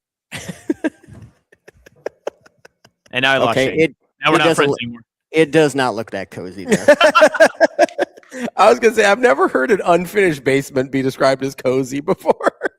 It's just a normal storage room. But yeah, this is where old Sarge does all of his work. So, just figured if he's got the setup on it as well, and it also has the highest speed internet that I could possibly use. Have we had any issues so far? I think we've been good. I don't think so. I think the hardwired Ethernet has been a victory here. Look at that. And I enjoyed having Mike in studio with you. I think he enjoyed it too. Was that nice? I think so. Yeah, he was here because he, ironically enough, is having some internet problems at his house. Well, he's gone now. He was having some internet issues at his house, so he came in here to do some work, and he was like, "You know what? I'm here. Let's just do it. Let's do it live." And I was like, "You know what, Mike? Whenever I talk, I'm just gonna switch it over to this chair, so it's just like, hey guys." We did forget to ask the only question he wanted to really talk about, so we'll have to get to that next week. That's on us. Yeah, Listen, he literally texted us yesterday about it, and we just didn't get to it. And I was like, "Yeah, bet, homie, we got you." And then we did not have him. That's on me. That's totally on me. How are you feeling? You feel like you've done okay with the split show? You feel okay about everything? Yeah, I'm curious your thoughts. I thought we were gonna ask you about okay, Joseph. There's no bodies buried down here. Okay, they're not buried. They're not buried. They're in the bags. Yeah, they're in the bags. We already established that. This is a house of dogs. There's the dogs hanging out. I'm a dog. We're just doing. They're not cadaver dogs. You got that dog in you? Hell, Rico. No, there's no cadaver dogs. That's so nasty. How dare you? Yeah, don't be gross, Rico. That's not. Those dogs have jobs. They're dead dogs. That's not. What are you talking about? That's not what a cadaver dog is. I know what a cadaver is. Am I wrong? A dog. No, a cadaver dog is like a drug dog. Like they smell out bodies. Oh, things I didn't know. Those dogs are employed. How dare you make fun of their jobs? I wasn't making fun of them. I just asked a question to learn a little bit more. And this is where the chat will be like, "Oh, he didn't know about that." What? Is the dog named Precious? This guy doesn't know Aquanet or a cadaver dog. Oh, get him off! Oh my God! Is the dog named Precious? The dog's name is Kelsey. Okay. Hot Dangerous. Named after Travis. Hot Dangerous. Hot Dangerous says proof that Nebraska west of Lincoln has internet. This is definitive proof. Definitive proof. We're gonna have to see if we can do a show from Sydney because if you remember right, I was supposed to do that Hail Varsity post game last year for Michigan State when I was gone. I couldn't get any internet out there. Yeah, no, it didn't work. We didn't. It was not stream worthy internet. No, it was you and Rico. You guys did a great job. It's fantastic. True. Sorry, I didn't. Just so everyone knows, the chat, the voice I used for chat was 2% of the people I'm talking about. It's not the 98% of people that are usually very nice and friendly and I enjoy having here. There's a 2% that I'm not. It's like the 2% milk. I'm just not a fan of that. I liked your chat voice. Amazing Danielle says Austin think drug dogs use cocaine. As someone who's the son of someone in law enforcement, I should have known. But listen, again, We didn't have the resources. I'd never heard of a cadaver dog. That's on me. That's fair. That's fair. That's totally. Listen, there's been cocaine bears. We shouldn't have cocaine dogs, but you never know. Good point. And to be fair, whenever someone had to have the drug sniffing dog come to our high school or middle school when I was in school, we didn't call it we just said oh, it's the drug sniffing dog. Notably, no one ever brought a body in. So no one was ever like, oh, where's the cadaver dog? Are we going to bring the cadaver dog in? Honestly, that's probably good for you. That's positive. That's right. No murders at Sydney High. Can you say that about Millard North? Yes, I can. I believe so. Yeah, I can also say that for Bellevue West. No murder. I'm fairly certain there's no murders while I was there. Okay. All right. I meant in history. There's never been a murder at Sydney High School. I don't think there has been at Millard North either. I'm pretty certain. Yeah. Okay. All right. I mean, I don't want to really put my foot down here, but I'm fairly certain. I'm just gonna do a quick Google. Have there been? It's not on the work Wi-Fi, so it's okay. There's about to be a murder at Buell tonight. Millard North, baby. That was terrible. It's really interesting wording they say there. Hey, should I continue the Google search that we were talking about, or should I hit enter? Because right now I have there been any murders? And the first is in Antarctica. I'm kind of curious about this. I think we need to know. Okay. No one has ever officially been convicted of murder in Antarctica. Well, how would they be convicted? There's no government. First off, officially convicted does not mean that there hasn't been a murder. That's true. Has O.J. Simpson been to Antarctica? Also never officially been convicted. Let's see. It just says, no, O.J. Simpson has never been to Antarctica. We know AI lies sometimes. That is true. Yeah, you can't trust it. Are you ready to wrap up? You want to hit your fast five? Your race to the finish here? Yeah, let's race to the finish. Let's get this done. Oh wow. Okay, geez, Shane. I'm excited. I'm excited. All right. The Spike Under the Lights event was an event last night. Nebraska volleyball walked away with a big check, some feel good heading out to Las Vegas. TNT Sports Pages asked before the match if the volleyball attendance record could be broken yesterday with a max capacity of 105,000 people in attendance. I ask you, Ravi, will Volleyball Day in Nebraska's attendance record ever be broken for a volleyball match? And if so, when? Ooh, so that's tough because Nebraska is a super unique volleyball environment. Obviously, I know Wisconsin fancies themselves as a big volleyball state as well. Clearly, they're second fiddle. They would not be able to fill Camp Randall. I'm very sure of that. I'm going to say no because I think it would have to happen in Nebraska. And it's obviously the biggest venue in Nebraska, and it's about to get a little bit smaller in terms of seating when they do the renovation. I'm going to say no, Volleyball Day in Nebraska will stand forever as the highest attended volleyball match in history. All right, speaking on that same event, they got a big check, $1 million. Congrats to Nebraska. What's the smallest amount of money you can put on a big check? Ooh, good question. Thank you. I'm going to say $10,000. We have to be five figures. We have to be five figures to have an oversized novelty check. Obviously Happy Gilmore has the funny bit where he gets all of his checks in novelty size giant checks, and some of them are like $500. Mm-hmm. I think you have to get to 10 grand before for it not to look ridiculous. Okay, fair enough. The 8-man football kickoff classic is this weekend at Grand Islands Memorial Stadium. They have 3 8-man contests across 3 different classes at a neutral site on Saturday. If you were to build your ideal Nebraska high school kickoff classic weekend, which teams are playing, where are they playing, and when do they play? As in Thursday through Saturday? Is it exclusively Friday night? Give me your perfect high school football kickoff. That's interesting. Obviously, I'm pretty Class A pilled here. So I'm going to skew that direction. I'm not going to pretend to have the small town ball knowledge that you have. I will say I'm going to go Millard North, Millard South as one for sure. There's a part of me, I know this isn't Class A, but it is 11-man and it's Metro. There's a part of me that wants to go Gretna East. Ooh, okay. I feel like there's some animosity there. Although, would you go Gretna East or Scott Bennington? I feel like you want to keep the crosstown rivalry local. And if you're doing it in a neutral site, I think you want either like the biggest programs or ones that people are interested in. So I think Scott Bennington might be your Okay. move. So Scott Bennington is going to be my number 2. Number 3 is tricky here because historically Prep Westside would be in the running. I don't think Prep is in the neighborhood as we saw last night competitively. Who would be my 3rd? Do we have like a real hatred, like 8-man rivalry that I don't know about? Why don't we just do the Clarkson and Lee, the unconsolidation, right? You can just get those in. Separated the schools. Let's go Clarkson and Lee. So those are my 3. And I think you have to do it at Memorial Stadium. Okay, biggest venue. Yeah, let's go big here. I want to go at Memorial Stadium. And I think we do it on a Friday. I think we do it all day Friday, 3 games, how would that work? Like a 2, a 5, and an 8? Okay, yeah.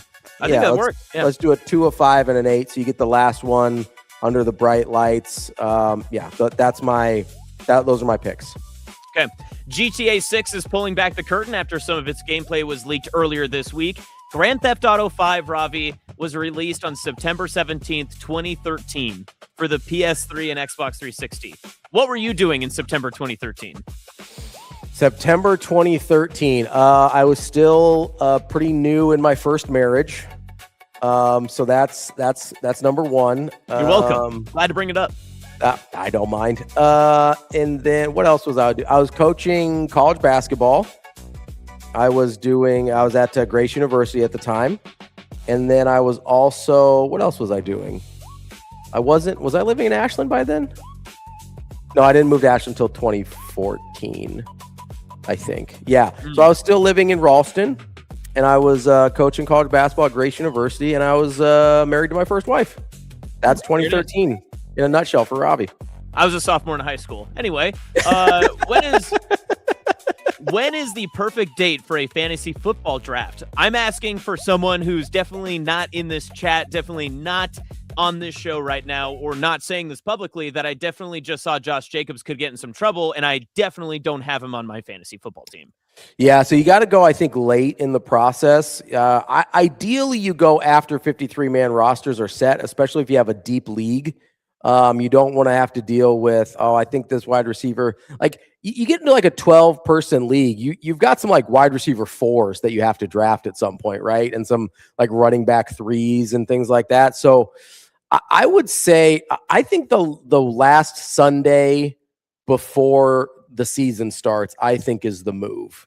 The final Sunday before the regular season. All right, very nice. I do have one more if you want to get to it, or we could save it for next week. It's not necessarily time sensitive, but let's do it. Let's finish it out. Let's race to the finish. All right, so here's just a simple one, good for right now. Your most surprising pick, the one that shocked you from the Hurrdat Sports Live college football quarterback draft this morning. 100% Drake Lindsay. 100% Drake Lindsay. Okay. I was stunned, especially, and he admitted this, he forgot that Jaden Maeva was on the board. That is kind of the part of this with the draft. Like sometimes I wasn't writing down who everybody took, so I was just trying to remember as I was going through everything. So yeah, Drake Lindsay going to Tim, I thought was very surprising to me.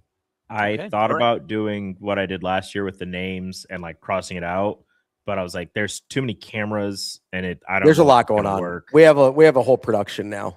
Yeah. The whole thing. It wouldn't have been. I thought it looked good. I thought everything considered, being on the road and traversing the state, I thought everything went well today. Yeah, and we'll have the graphic ready next Friday. Yep, I'll do some more edits and get it all together, so we can put it up before the official slate of games. Some people will play this, I think.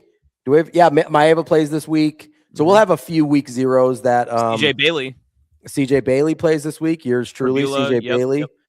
So we'll have a few that play that Rico will have to tally up, and we'll put that on there. But we'll have the graphics like we did last year, and have that as well. So, how excited are you to be fully locked in on the UNLV quarterback battle now?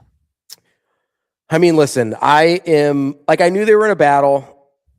I didn't think it was a real danger that Alex Orji would start. I still don't really, no matter what reports are coming. Like, I've seen Alex Orji play football. There is just absolutely no chance that's their first option. Okay.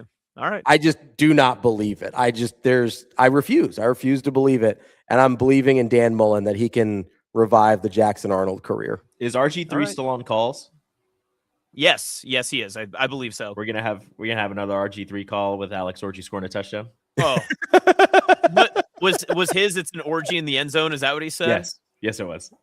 Yeah, and He's then not he probably posted the croissant pic right after that too, which was even more damning. That's a lot of evidence against our guy. We got to be careful of that. Listen, it's much like me saying that you're in a basement somewhere in central Nebraska. He's not wrong. It's an accurate statement. You got to stop that, man. You got to stop that, man. It's true. That's fair. All right. Are you not in a basement in central Nebraska? Are you not entertained? Trying to give you some good content, but yeah. All right, Sherlock. No, I appreciate it. Yeah, good stuff there. Enjoy the Sherlock Holmes thing. That's what I was doing. I know. Anyway, enjoy the 8-man classic. Enjoy Kearney Catholic, Ashland Greenwood tonight, and we'll see you. Don't put that on the screen again, Rico. Take that off. Take it off. Ravi, yes. Best of luck tonight. Thank you. I'm rooting for you. I'm rooting for your success.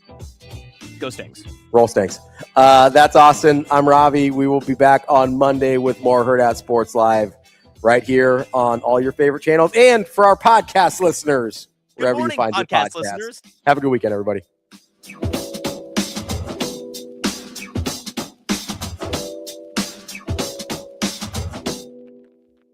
See you. Have a good day. Love you.